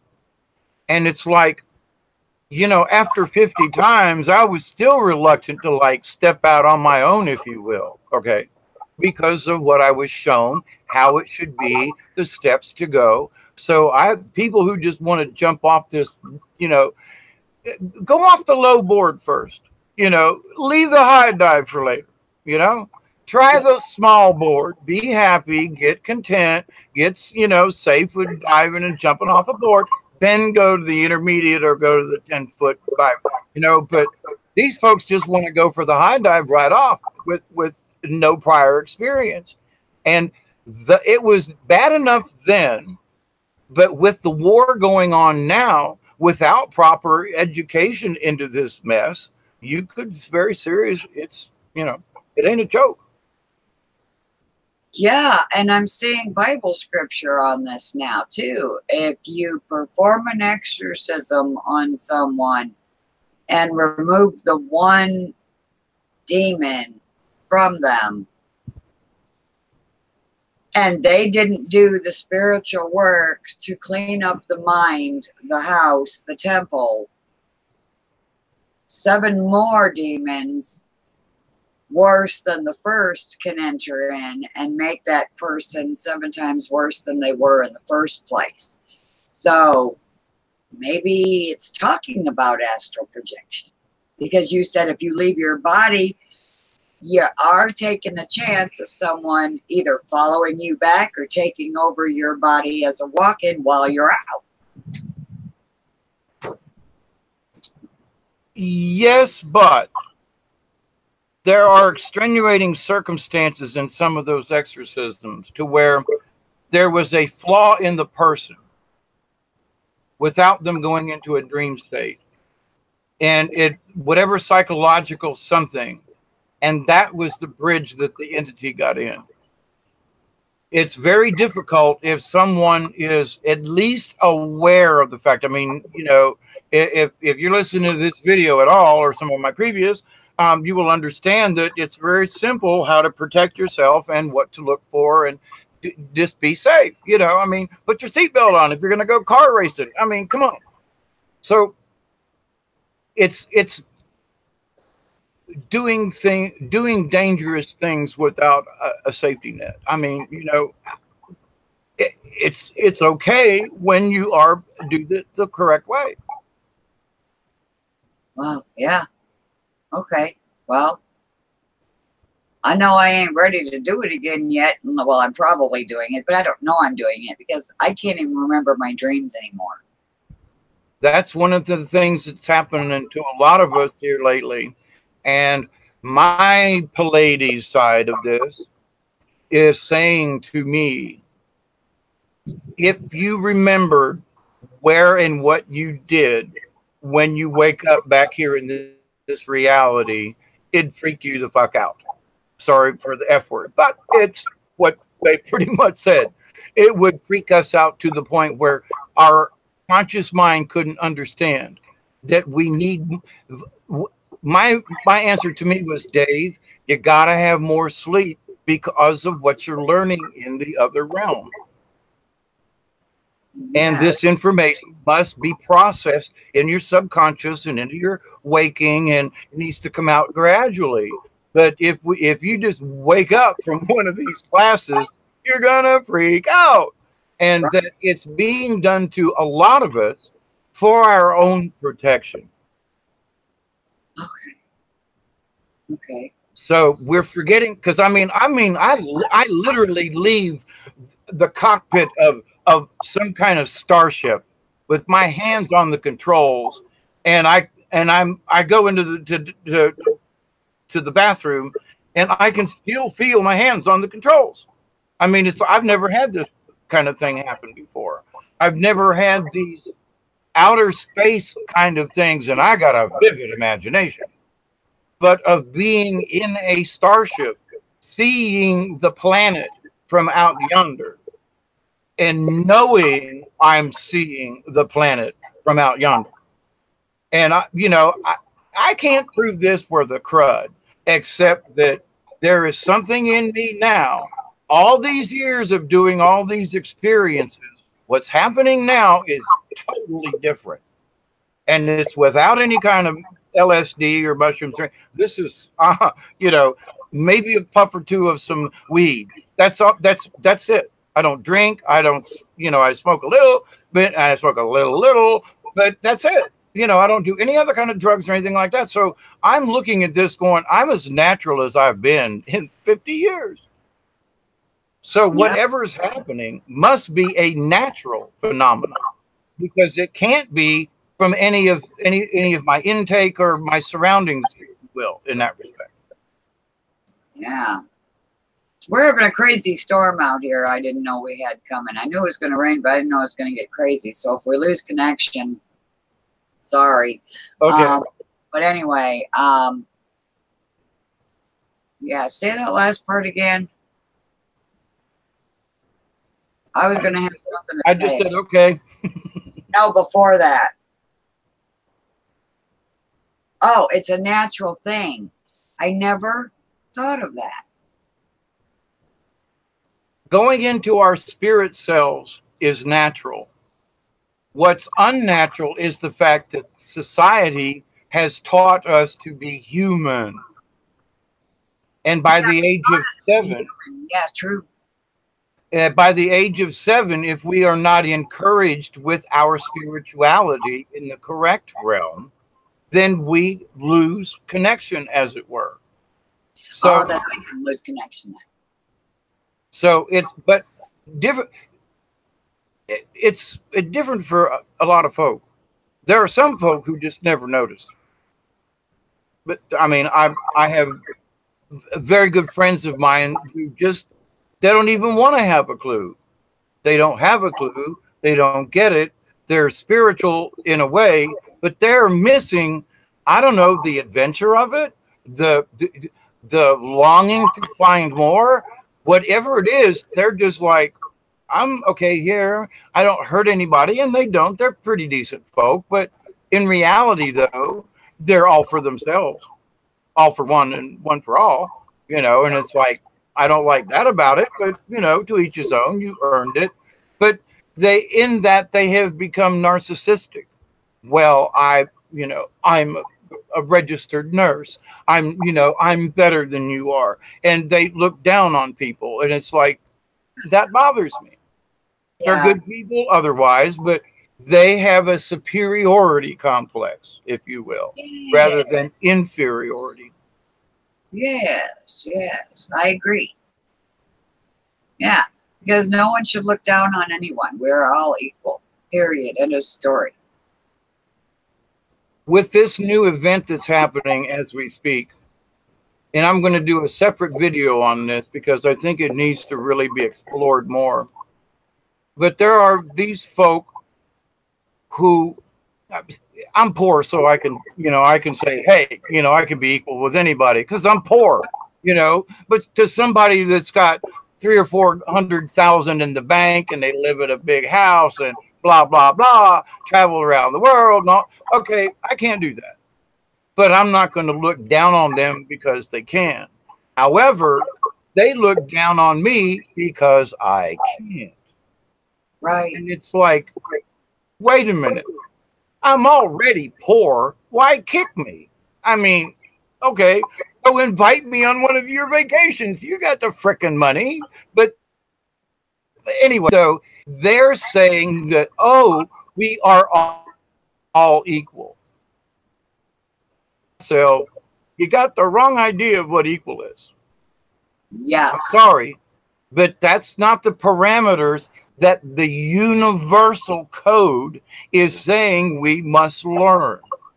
If you think that because you're a registered nurse and all registered nurses are special and that they are all, hang on, sorry, but that you've lost the requirement. What do they do to you when you join a gang? When you try to what? What do they do to you when you join a gang? Well, they initiate you in the weirdest and nastiest of ways. They initiate you by brainwashing you, beating you up, kicking you when you're down. And if this whole world is the gang, and it is, that's why they're kicking us when we're down, because we don't fit in their gang. Right. Absolutely. That's the mega ritual. Yep. That's the planetary-wide mega ritual, because the same things are happening regardless of the country you go to. They're just happening in a different way, but the same thing is happening. The same nasty, the same control, the same I am better than you for whatever reason. And, in watching the Star Trek and the Enterprise series and the Voyager, and et cetera, and the Stargate. Yes. They visit the different planets and how these different societies blend in and whether the, the prime directive, whether it's valid or not in this situation, and should you cross the line and all these things. And I think to myself, but these are really good examples of ourselves. They're putting it into another planet, but this is relative to us as human beings. These are behaviors that human beings have, and they're showing them in an alien body or form. Well, okay, that's the story. But the thing is that the message, if you pay attention, is that, oh crap, some of us are acting like aliens. And guess what? Some of us might actually be aliens. Now, to that same point, how could a human being harm, hurt, and torture another human being? And my simple answer to that is they're not human. Yeah. Well, we're all aliens. We found them and they're here. But we just can't figure out how to get along. Some are just like people, just like humans. Some are cruel and they like to be cruel. They like the power that they feel when they're being cruel and looking down their nose at somebody. So they're never going to change. So they're a bad egg. I plan on bringing my bloodline, my DNA, my whole spiel, the whole package into the future with being the best me that I can be in this life. I refuse to give in and be like them. I tried that once. It don't work. It does. It's not. I don't wear it well. It doesn't fit. Doesn't fit. Doesn't fit. And I know that a lot of people talk about the Dracos and the reptilian.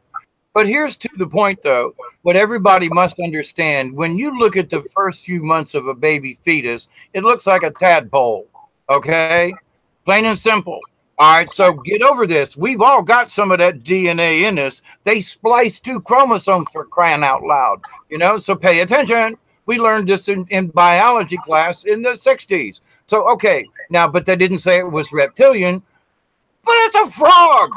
We were frogs before we were people. Get over it, you know, okay. So, but with that said, though.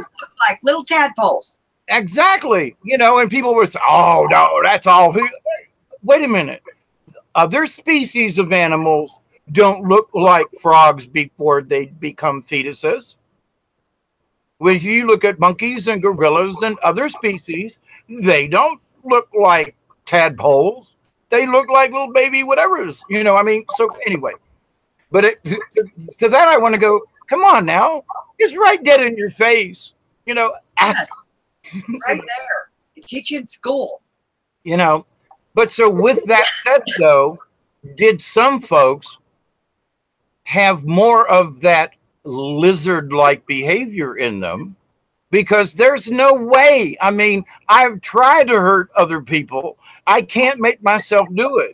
I mean, I would literally rather take a beating than to hurt or harm another individual, even when they're beating the shit out of me. I'm like, but it's inflicting harm. Now, I have beaten folks off and didn't like it, but it was for self-preservation. Now, but to the point, there's no way that I could go and personally inflict harm on another human being on purpose for any damn reason other than messing with one of my kids or pedophile, you know. That's for a good reason, you know. Right. And I almost choked a man to death because of what he did as a pedophile, an old man. But I ain't going there. But to the point, though, I had a really good reason. And I wanted to stop him from doing things to other girls specifically. And there was a very good groomer and a very good chance that this old man killed a young woman. And it didn't set well with me. He's dead now, and I spit on his grave. Pooh. Right up the road for me, damn it. But anyway, I could never do that. No. I can't find it in me. But there are other people that's like, well, okay, you know, and they do it. But, you know, the thing about eating another person, okay, if we're all starving, I think I would just figure out how not to starve, or you'd be eating me next. But I don't think I could do it. I just don't, just because of where my head is. So, but I look at other people and I say, okay, I can understand. You know, okay, you know, I've raised farm animals. I've went out and castrated pigs and so forth. Ain't into it. You know, I've worked with fattening slabs and hogs and pigs and chickens. Been there, done that. I don't kill my chickens. They die of natural causes. Even if they can't lay an egg, I brought them here. You know, it's my responsibility. If I spend $40 a month on chicken feed, that's on me. If I only get one egg a month, that's because they're my chickens. They gave me eggs for years, and I feel obligated to these birds. Other people would have killed them, put them in the freezer. No, they're my hens. They're my ladies. They're my girls. You know, Yeah, they're so so. I can't do it, even when it's actually would be practical for me in a farm type situation to get rid of some of these older hens. I can't do it. Yeah. No, no. Well, you know, if they're happy and they can still get around. I mean, why not just let them be until they die of natural causes? Well, you know, it's I'm too peaceable of a soul, Yeah. because I could never exist as a pioneer in the old days. You know, the rendering fat and all, and I've tried. I mean, all my life I have tried to live as a pioneer. My house represents it, how I've built things and my point of view. You know, I helped people build log cabins in the early 70s, you know, the old Firefox books and things. I had the original books. I had one of them was like the 100th copy or something. I brought it fresh off the press. And these were all how to go back to the old ways. Now, the old ways are hard as hell, but that's what all these preppers are doing now. They're just pretending to be pioneers. I chose to be a pioneer back then because I wanted to experience it as a homestead. I'm still homesteading these 18 acres. So I have a lot of experience in this. But when I look at other things, I realize that I have made it this far, not by killing other animals and shooting the wildlife and so forth. It's because I have lived with the land and with these creatures that I'm still here. I agree. But I just had a reputation who said that. They want to be pioneers. That's why they're ready to prep and practice, because they never got a chance to do it before, but they're curious as to what it would be like. You know, well, if I was younger, I wouldn't mind building my own house if I knew that no one could ever charge me rent or take my house or my land away from me. I'd do it in a heartbeat. You know? But it's not like that anymore. Now it's someone else's land and someone else's house, and you have to pay someone else to live there. Well, see, even though my property is, quote, paid off, I still have to pay the garbage tax. I still have to pay the other things. And because they missed some paperwork on my garbage tax, which because of my age and my income and the fact that I live alone and produce very little garbage, that I'm exempt from it. No, they decided to lose the paperwork and tell this old man that they're going to charge me $350 back trash tax because they lost the paperwork. You better. And so they want to sell my property for $350 worth of back garbage tax. And I'm going, what? Well, okay, sell the fucking thing. You know, I'll go live in a cardboard box. Been there, done that. And it's like, but they want me off my property. There are people who've wanted this little spot of land for a long time. You can't get riverfront property. Even though the river hadn't flowed in 5 years, that's not the point. It's the Little Ochlockonee River, and you can't get property on the Little Ochlockonee River because it's tied up in big plantation type things. And so this small 18 and a half acres, whoop, river in the backyard, whoop, whoop. Here we go. Yeah, they want land for sure. Wow. It's just so, But so even though I've paid for it, I built it myself, I did all these things, they still have control of the situation. You are never free of it. I mean, I think, 10 years ago, I was like, man, I got it all planned out. My property's almost paid for. I won't have to do this and that. And when I retire, I won't have to spend rent. I got it planned. And then they up my taxes, and then they put this stupid other tax on me. And it's like, God almighty. So the money I thought I was going to save, I now have to pay out in extra taxes. I pay the city of Moultrie. I'm off on a small tangent, but to the point of taxes. Greed is astounding. Pardon? The greed is astounding. Right. So the city of Moultrie has a park. They have a recreation department. So they charge the Colquitt County citizens. We have to pay, because of the county, we have to pay 45% of the taxes for the recreation department. Now, in my community out here, those people are in their 70s. He's in his late 60s, early 70s. I'm 66. They're semi-retired up there in their late 50s, early 60s. The people down the road are retired. The folks on the other side, they're working but older, and their kids have grown up. So it's like there's no one within a mile's radius of me that would ever use the recreation department in the city of Moultrie. Ever. Right. And the fact that our taxes, 40% of my taxes, went to the recreation department for the city.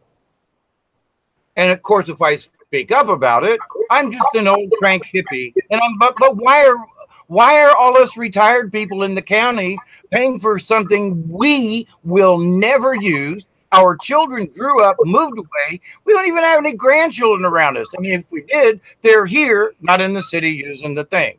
So It's like, you can't win. So it's like mobster mentality. That's what they are. They're mobsters. It's just like when the market supposedly crashes.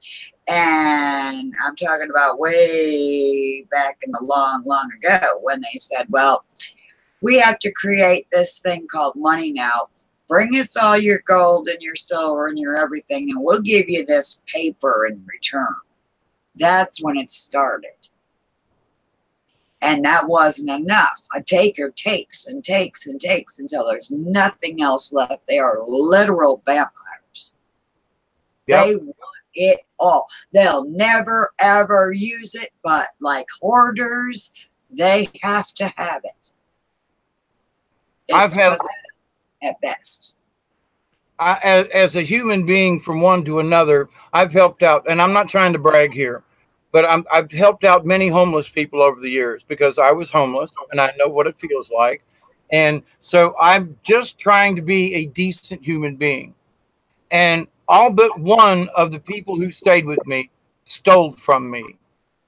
And I gave them anything they needed that was within my power to give it to them, to the point of I spent money for their food versus mine. I spent my Social Security check when they didn't have enough money, and I did it willingly. But the fact that they would steal from me on top of all of that was very disheartening to me. But at the same time, I'm like, okay, it is what it is. Now, do I stick my neck out like that they have to do whatever they have to do to survive? Yeah, but you know what? I've had killed you in your sleep. Right. I mean, they stole stuff from me, and I'm like, okay, but I still have a pulse. I'm gonna be okay. It maybe this being a hermit thing. I mean, I knew when they asked me as a little kid at 5 and 6, what are you going to be when you grow up? I told everybody I was going to be a hermit and live in the woods on a river. So I knew at a young age. I mean, I wasn't going to be a fireman or I was going to be a hermit and live in the woods. There's too much evidence of that. And of course, most of those folks are dead now, but to the point. Anyway, so I knew what was going on as a young child. Now that I'm here, it's like, okay, now what? Well, the study has been our connection from this physical to the natural and the natural to the spiritual. And when for me, in this lifetime, I'm here to understand as a Libra on the cusp with Virgo. Okay. But as I consider myself a Libra and not a Virgo, although I have those tendencies, but I'm always seeking balance, always seeking balance. If it's too one way, even if it's too good, I gotta bring it back into a more of a harmony. If it gets too good, I almost worry about it. But when it gets too good for you, that's when you become greedy. That's why there has to be the balance. Well, see, every time that I have done well, then I have given back to someone. So I wasn't holding on. I wasn't being greedy with that what I had. And so, but I look at other people and who are spiritual beings and they're hoarding. And I'm like, but number one, the digits in your bank account are just that. They're digits in the bank account. Even money that, okay, I got money under my mattress because I'm old school, but okay, I got $50 under my mattress. It stays there. It's my backup money, Yeah. But to the point though, what's that $50 really going to do me if the money crisis becomes a crisis? You can't eat it. There's a town in Mexico where they have the finest silver almost in the world. And there is so much silver, these people are giving it away in pesos. And the reason I know this is because I knew people who would go to Mexico and buy up hundreds of dollars worth of silver and sell it for thousands of dollars when they shipped it back UPS into the United States. And so, but the people down there, there's so much of it, and the work is so fine between all these families and generations, they can't eat it. So what good is silver to these people? They don't have any food. And they're giving it away. Please feed me. Well, I don't know if they'll put any silver or gold for me when everything crashes again, or they pretend like it crashes again. But paper money can still be used. There is a little bit of good you can do with it. It's about as good as it's worth now. Toilet paper. Right. Right. But to my point, though, people say, well, Dave, what have you invested in? And I've invested in tools. Yeah. I got shovels. I got hose. I got drill presses. I've got tools, all kinds of tools. Yeah. Woodworking, metalworking, electronics. I've got tools. Yeah. And so it's like, so what do I have to trade? My knowledge and my tool. Yeah. If you don't know how to use the tool, then you're going to have to use my knowledge. So I'm no longer obsolete, Yep. But now, do I think that's going to happen? What I think happened with this, with quote, the grand scheme, why are we here? I think we as spirit beings came here kind of sort of like a vacation to understand what it was like to live in the pioneer days, to live next to nature. And now I've studied the Native American Indians. I've lived in teepees. I've been out and I get it. And there is something about it that white folk don't get. And until you go experience it, you're never going to understand how they feel. Their connection to the earth, their connection to source and to creator. Unless you go walk in their moccasins, you'll never understand that connection.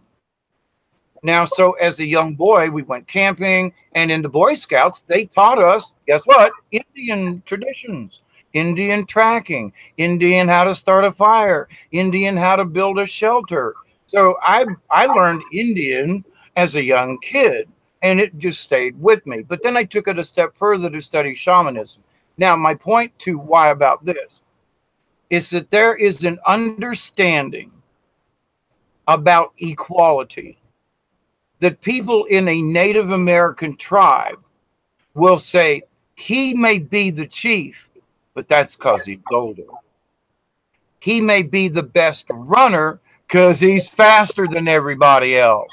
Okay. She might be the best weaver because she is. But what is given, instead of that person being a special person, they are given a high respect, not worship. No, just respect. Adoration and high respect for their craftsmanship. Now, the guy who makes the flint and does the arrows, he's going to kill the animal so you can get the hide, so you can make the moccasins, and we can all eat. And so it's together. You're a better hunter than grandma, but grandma makes the best damn moccasins. Now, you're going to kick grandma out? I mean, so, but at the time, when it comes time for portions, grandma gets a better portion than the brave who did the hunting. Why? Because he can hunt again. Grandma can't. Now, where in the white man society do we do that? Yeah, nowhere. Yeah. They don't let you do what you're good at and just let everybody help each other by picking up the slack over here and over there. No, you just have to get up every day and go be a slave and make this paper money and never really get anywhere. And the thing is it takes our energy away from the reason why we're here. It's right. To connect to Mother Earth. It's to walk barefoot in the park. It's to wade in the water where it ain't polluted. You know, I mean, if that was our purpose for originally to come here. It was the experience of Earth. You know, versus a rocky Mars, or well, you know, there are videos out there that maybe even there's rivers on Mars, but I digress. But anyway, so we are taught from that 7 age on up. Actually, it started earlier, but you know, when we lost our soul connection, and we're here now. We're here for the direction.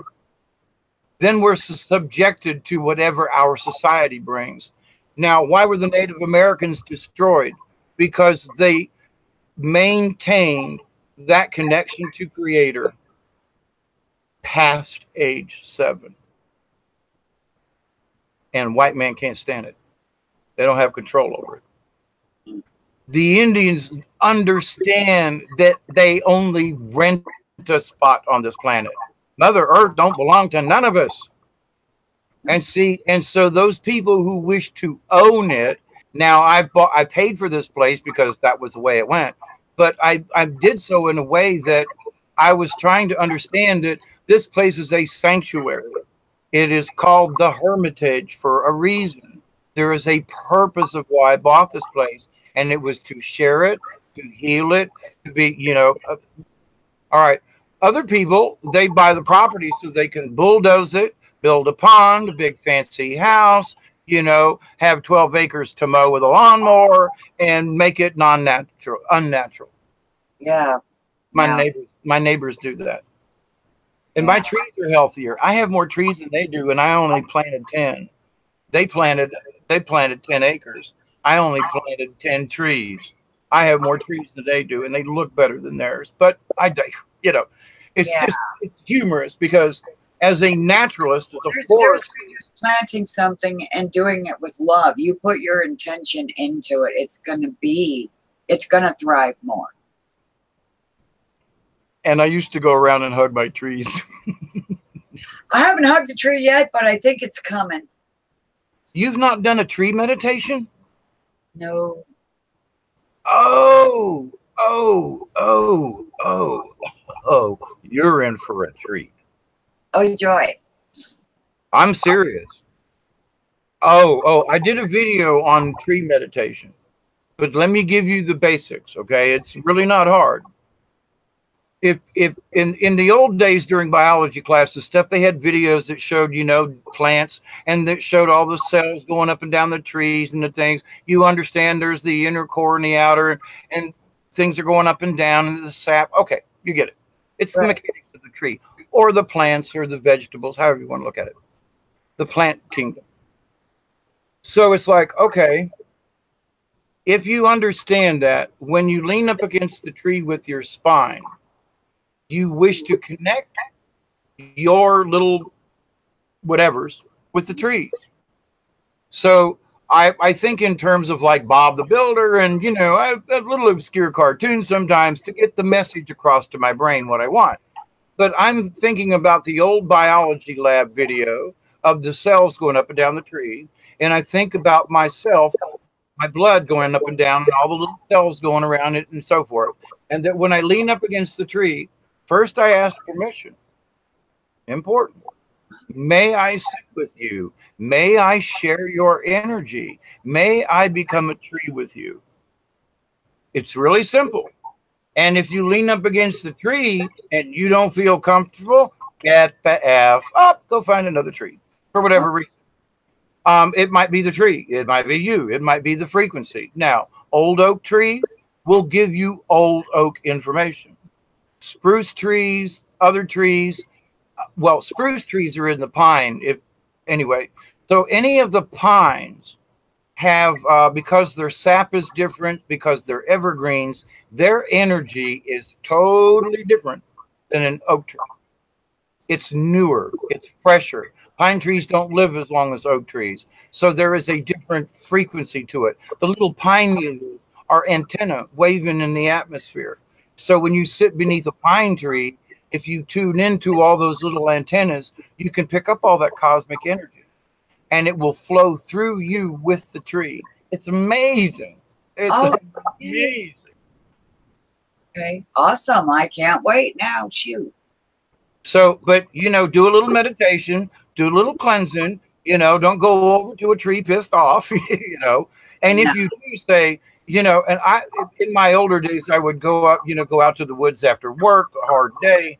And I just wanted to, you know, so I would ask the tree, hey, look, I'm pissed off. Do you mind? I want to sit down and let you calm me down. So, and I have such a good rapport with my trees around here that it's like, come on, Dave, sit. Because they know, I don't know, there's some kind of weird instinct they get, you know. But once you make that connection with the trees, though, you also make the connection with Mother Earth and the other plant life. You know, it's not just the tree. But when you focus on the tree in your meditation and just keep asking the tree, allow me to become you, allow me to share your energy. And we have auras around us, and so do trees.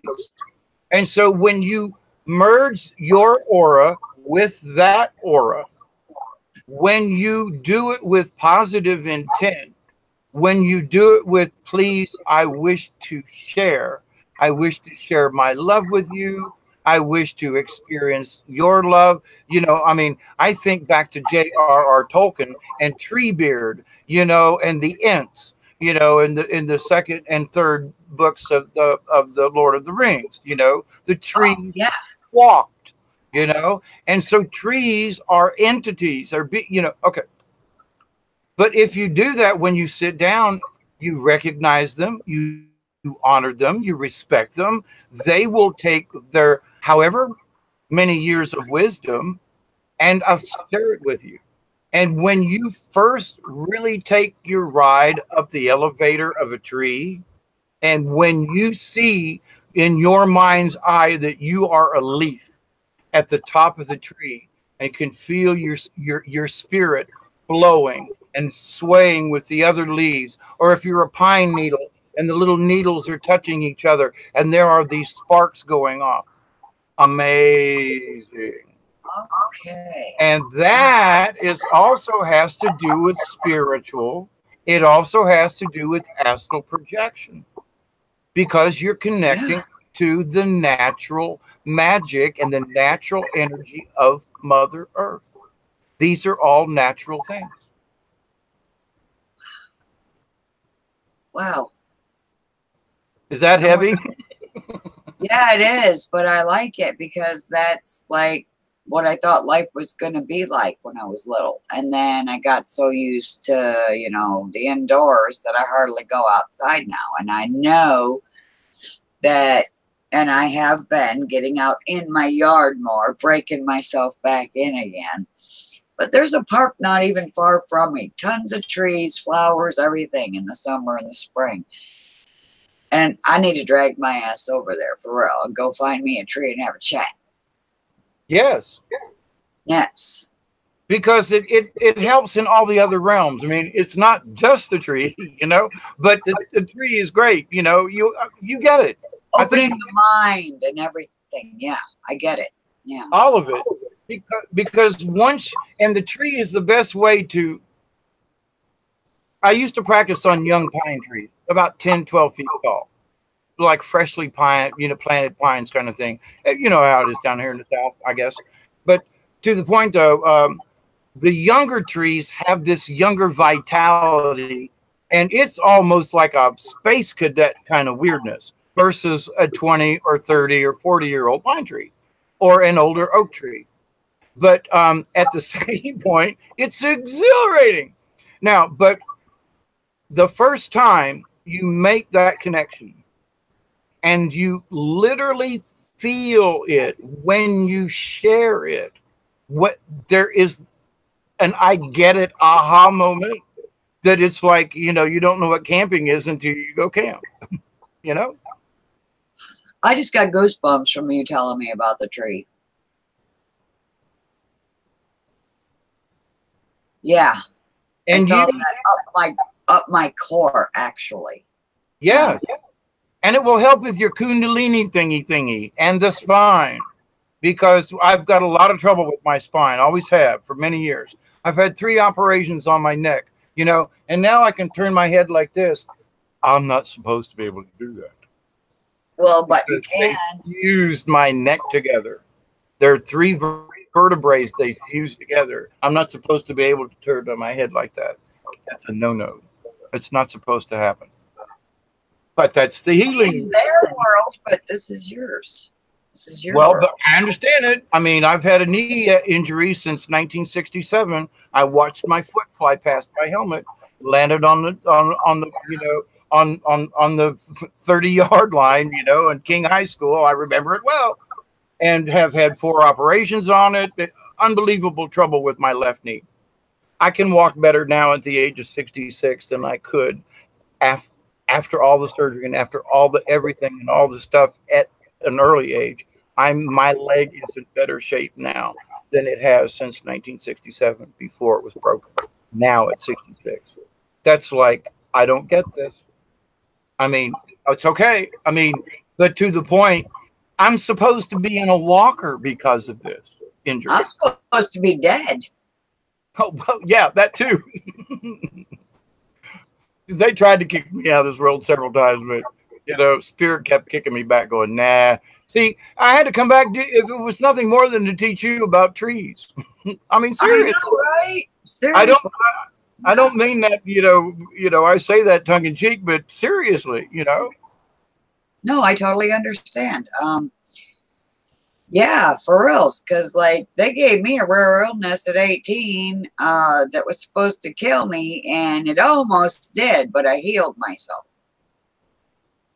I read that pesky little scripture in the Bible that says you were healed, and I used reason and logic. That's a word that means past tense, which means this Bichette's here that I'm living now in the present is a lie. And I then began to feel the joy and the peace that comes along with that thought until I was in the middle of my bed, laughing and crying, happy tears. And at the end of it all, after reading the Bible, I was healed. And I'm still alive, pissing the world off. Oh. You know, I think in a way, it's the Shinga Kadita. Kill them with kindness. And from a Palladian soul, because I've had too many okie dokies. I don't have to, I'm a name and I'm a family of, I just know I am. Blue eyes and all, okay, I get it. Yeah. Okay, so, but the thing is though, that in my non-violence I am a provocateur. Yeah. I am an agent provocateur. So it's like, well, now do I start a fight?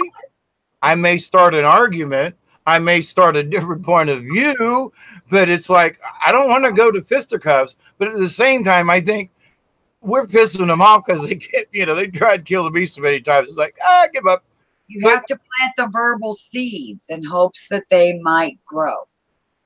Yes. So you have to not start the fight, but you have to cause people to ponder, which sometimes does cause fights.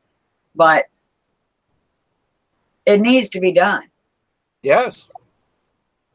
It's good for all to ponder and not just sit around and watch movies and play games and do something with yourself. Don't just waste this time here. Well, see, it's like you say. Now, I've got the woods right outside my back door, but my energy has been physically so bad that I can just make it around in my yard. I can't go back to the river yet. And I get it. I feel better. The energies are healing me. My knees better, blah, blah, blah. And fall is coming. So it's not as hot on me. So I'm looking forward to my birthday, man, because that's when it starts cooling off. The 24th. When is your birthday? 24th September, coming up. Oh, wow. Nice. 66 years young, which is 66 is 12, which is a 3. So I'm part of the 369, actually, if you look at it. But anyway, that's an interesting number. In the year of 2018 and the number there. But anyway, so I feel every September at the equinox, there's always some kind of thing with Rosh Hashanah and all this stuff. Well, actually, right about now, there's a big old hairy asteroid that's slinging past the moon right now, going to whiz by the Earth really freaking close. And it's a big one. But there's also one coming like the 23rd of September, the day before my birthday, which is the first day of fall this year, which is Rosh Hashanah or something. Anyway, so there's a bunch of stuff tied in every flipping September around my birthday. The 9th month, for whatever reason in the numerical gematria of their mega plan, the 910, 911, 928, these are numerical numbers that fit into their scheme. This is the 17th anniversary of 9/11. 17 has been brought before us here recently. The guy that did the shooting in Jacksonville over the weekend, he held up a jersey with the number 17 on it. There, the picture with him and whatever the other big guy was, whose number was 71, which is the mirror of 17. I mean, they are showing this stuff right dead flat in our face right now. I'm not saying the world's coming to an end, but I'm saying these folks in the mega ritual, this is their time to do stupid crap. Okay? And with the number 17 as the anniversary date of 9/11, I got a little, these folks are going to try something. Don't know what, but now the Galactics and the other folks are aware that this is like one of their really big time prime times. I mean, why do the fall season of television come out in September? What? It used to be, the fall lineup. Everything came out in September after Labor Day. All these things occurred. Hollywood and television, even radio programs. There's something weird about September. I mean, just saying. And it's not the 9th month either. They teach us in school. That was one of the things I got in trouble for. They were like, January, February, March, April, May, June, July, August, September, October, November, December, January. And January is the first month, and all the way up until the 7th, and 7 means septum, but it's a 9th month, and I'm like, but you just told me it was 7. Now I gotta believe it's 9. Off you go, off with her head. Yep, the Red Queen. But yeah, I'm a definite Pleiadian because I have really good reasoning and really good logic, and it gets me in trouble, but oh well, it's who I am. I don't know how to not be me. And for whatever reason, and you have spoken on this, so I think we're in fair agreement that those things that we see, like the lies, it's like you might fool me once, but wait a minute, you caught me off guard. You ain't getting me again. I ain't no baseball games, how I say it. Pardon? I say it, I ain't no baseball game. You might get one strike with me. You might sneak in two, but you ain't getting three. I might not hit a home run, but I'm going to walk the bases. Yeah. I mean, there are choices. You know, in an earlier video today, I'm telling folks, you know, it's, you know, the red pill folks are like, they're trying to, everything is red pill or nothing. Yeah. And the folks who have taken the blue pill in the Matrix are like, okay, they're already on the blue pill. But the red pill folks aren't offering any other solution. And I'm saying there's a third option. It's called neutral. Sit still for a minute. You don't have to go back to sleep, but you don't have to swallow everything at one time. Keep the motor running. You can shove it into drive if you need to, but keep your motor running. It's not like you don't pay attention. You just hang on a minute. Take a peek. Wait, where should I go? Are they lying? Should I go back to sleep? Or wait a minute, hang on. So rather than jump into the red pill like this is the only choice, the blue pilled folks need to have an island of respite. Here, you can look at all the red pill shit, and you are aware that something has changed and that you have taken the blue pill. So the intermediate part is, okay, call it limbo, call it purgatory. I'm just saying, limbo, purgatory, yes. You know, but instead of going straight to hell because you know, of all the crap that you realize they've been doing to us for all of our years, no wonder we're all pissed off.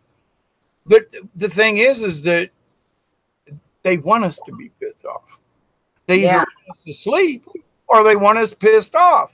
And I refuse to be both or either. I'm awake, okay, but you're not going to piss me off anymore. I get a little upset over things, but it lasts that long, and I put it in perspective and say, okay, it's part of the bigger plan. It's part of the mega ritual. I'm going to pray against this, and I'm going to send a little bit of focused energy, and I'm going to do my best to upset your plan in the astral or the spiritual or the praying mode, whatever you want to do. I'm going to try to interrupt your plan, and that's my job. I'm a prayer warrior. I'm damn proud of it. But at the same time as we do that, even though they're hating us for it, we are helping them. Wait, which ones? As we stand in our power and do what we have to do, what we came here to do, that helps them whether they see it or not. Because it may not help them in this lifetime, but once they die and get recycled back in here, when they die, that's when they're at the great white throne judgment, and everything, their whole entire life flashes before their eyes. All the mean, hateful, evil, wicked things they ever said or did in their life, and they also get to finally feel the regret of all of that. And that imprints on your soul and your DNA. So when you come back, you won't be as big of an asshole next time. Not necessarily. And I say that because there are some people who they had to come back to because they never experienced being an asshole. Because always perfect. They were always peaceful. Now, I'm not saying that they go way out of bounds, but as an experience, as a being, they never experienced being a butthole. So now the trick is, okay, you had your opportunity to be the butthole. Now the trick is realize it, understand it, and get back to who you were before you became the butthole. Yes. Some people, they just retain the buttholedness. Yeah. They just never come out of it. They like the power that they feel when they're doing it. And what I don't understand is when I'm being the best me I can be every day and vibrating that high vibration, I can feel the power in that. And it's way better than the evil power. I've been that angry because I fell into that trap. So, but it's nowhere near as good as this power. Absolutely. It don't even compare. That's like when you go out and drag yourself down the street to a tree, by the way. But to other people, they say, oh, but nature. But their amount of time that they spend in nature is like 10 seconds in a day. In retrospect of the big picture. Oh, well, I was outside driving my car. Yeah, but you weren't touching the earth. You didn't go over and talk to a tree. You didn't stop long enough. Just 20 minutes. You know, it's not like you got to take a whole day. Take a few minutes, for goodness sakes. But when you do, when you make that commitment with your intent and positivity, and you get that shared knowledge, and each tree will have its own little bit of record to it. I can't explain it. But once you have it, you go, oh crap, why did I miss out on this all this time? It's so simple, you know, and it's so enlightening, it's so invigorating, and it's so healing, and etc. But well, you know, when I finally get around to doing it, you know that I'm going to have you on my channel again, because I'm going to have you on before then. I'm going to have you on again to update you on everything I experienced when I did it. It has to be you. Okay. Yeah. That's fine with me. Because it's like I was taught long ago, and it had to do with like a Zen master. Okay. And so there, if you look at the at the Kung Fu Panda, okay, think in terms of, you know, little master, what's his name, Shetsu or whatever, okay. Yeah. But there is the master and there is the pupil. Now, it doesn't mean that the master is control of you in the true apprenticeship thought. And you must look at it as, I am an apprentice to someone who knows a crap load more than me. And so I am going to allow myself to, I'm going to drop my pride. I'm going to drop my, you know, assholedness. I'm going to, because I wish to learn, and it could be an electrician, a plumber, a master carpenter.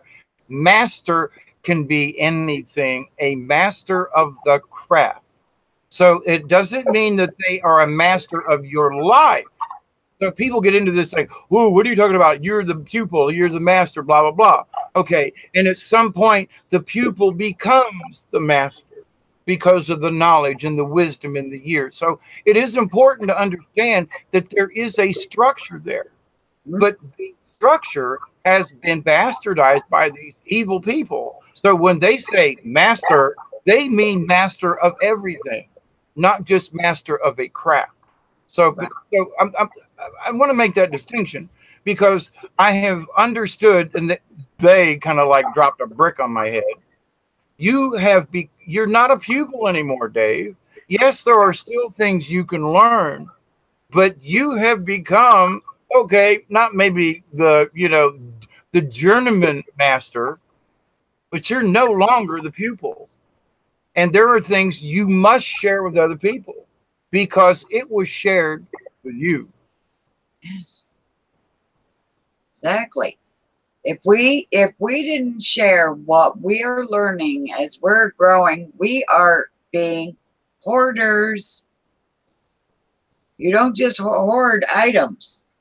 You know, you can hoard spirituality. You can hoard, you know, knowledge. You can hoard wisdom. You can hoard love. You know, don't share. It's about sharing, giving it away. Yeah.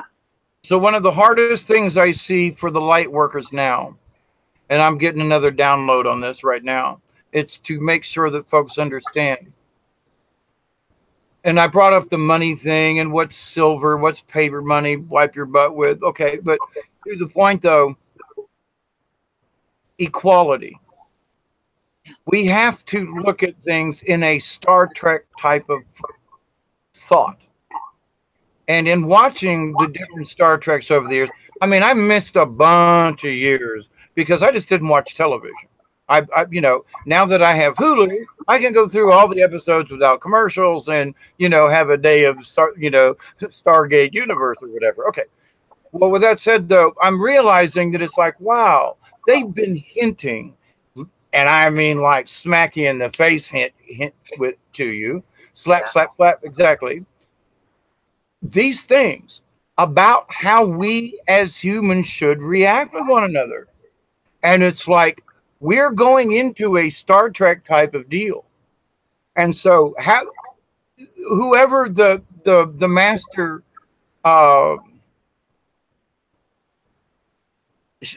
chef, not the chef, anyway, the master engineer or the master of arms or the you know, whoever it is, the ensign, the guy in charge. All right, he's in charge because he knows more. And he's better at it because he knows more. He's had more experience. These are practical things. There are people who are self-important and who are supremist beings over us lowly folk because they have attained a certain amount of monetary status that has nothing to do with who they are or their mastery of any particular craft. They cheated. They got lucky. Now, some people just got a scratch off and got lucky. But to the point, though, they didn't use any skill to get what they achieved or what they received. Did they achieve that $1 million scratch? Well, okay, luck. Maybe, you know, Spirit was looking at, okay, fine. But the point is, what did they do afterwards with it? Most people have hoarded it, or they spent it on family and were broke at the end of 2 years. Well, okay, better to be broke, I guess, than hoard it all. But can you use it wisely? Did it make you better than the next person? And there are people who have gotten rich, and I don't necessarily mean a millionaire, but that makes them better than everybody else. And I look at those people. I've spoke on this before, but it's got to come back around.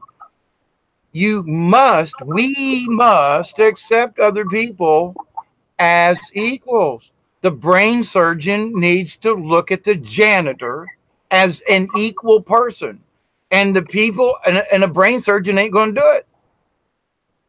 The janitor can see the brain surgeon as an equal, but the brains, and I'm just using, okay, it could, whatever.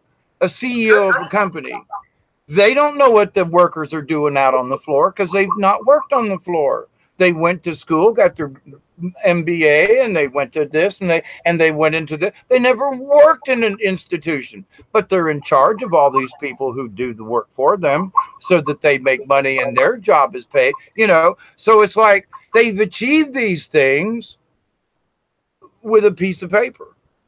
I am a brainiac. The Wizard of Oz gave me this piece of paper. I trained engineers. There's a guy who graduated with honors from the Georgia Tech.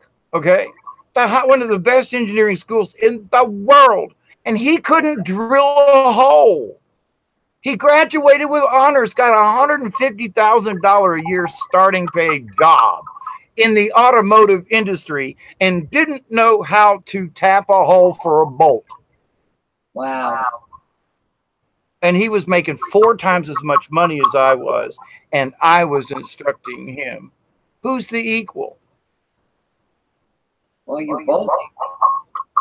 Well, he was smart, man, and very intelligent and a good learner. But the thing is that his priorities were not in how to make a machine. It was the theory of the machine. It was the math of the machine. Well, if you take the computer way, can you go in there with a pair of calipers and a drill press and make something? No. You don't even know how to lay it out? No. But I can run this computer. What if the lights go down? Can you do? No. I mean, they're absolutely useless. There is no talent to what they know. There is no mastery in what they know, but they're being paid a master's salary and given the quote honor and title of I'm an MBA engineer. So my title says I am entitled to this privilege of. Has nothing to do with being equal with anything. Oh, damn entitlements. Yeah. So it's like these people are lovely people.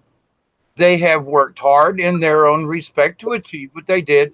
I honestly am not trying to take that away from them, but they have achieved a goal in a different way. And what has elevated them is a false negative or false positive. False positive. Yeah. Because they, if you're going to graduate, the top of your class in engineering, wouldn't you think you could drill a hole? Any kind of hole. Wouldn't you know how to clamp it down? No, they don't teach machine shop in engineering class anymore. Wow. Did you know how the chat disappeared? As in, what used to be written there isn't showing, at least not to me anymore? Where? In our chat here, in the live chat. I can't see it. Yeah. Well, it's in another window, and I'm not going there. Don't blame you. No. Well, we've had Milky Way Weekly, Mother Nature, and Keely, but we also had Max at one point and a couple other people. And now I only see the 3. I don't know why it's not showing me. Well, shame on you, YouTube. Shame on you, YouTube. Yeah, and at one time did a video earlier, and it showed like 9 people, and I think there were more than that, but it was only for a moment. But it was like, and then it was like it was weird. It was 5, then it was 2, and then it was 3, and then it was 9, then it was 4, and then and I was like, wait a minute, people. I know if there are 5 or 6 views. I think my highest any time that anybody's stuck with me on a live stream has been like 11. And that was like a high number, and I was proud of it. But to the point, though, it was like, it dropped off right away. Whatever I was talking about, somebody wasn't interested, fine. I get it, okay. Not today. But at the same time, to watch the numbers, 1, boom, doom, doom, and I mean, like, right before my eyes, like 3, 7, 9, 12. I mean, like, okay, this is weird. Yeah, and that was just the watchers. I was looking at the actual chat. I didn't look at see how many people was watching. I didn't look at that. We'll look at that afterwards, I guess. But it is 2:07. Oh, is it really? So we've been at this a while. 2.5 hours? Really? Yes. Well, I got to say, it's been a lovely conversation. I tried my best not to dominate it in any way, but it just seemed like there were things that had to come out.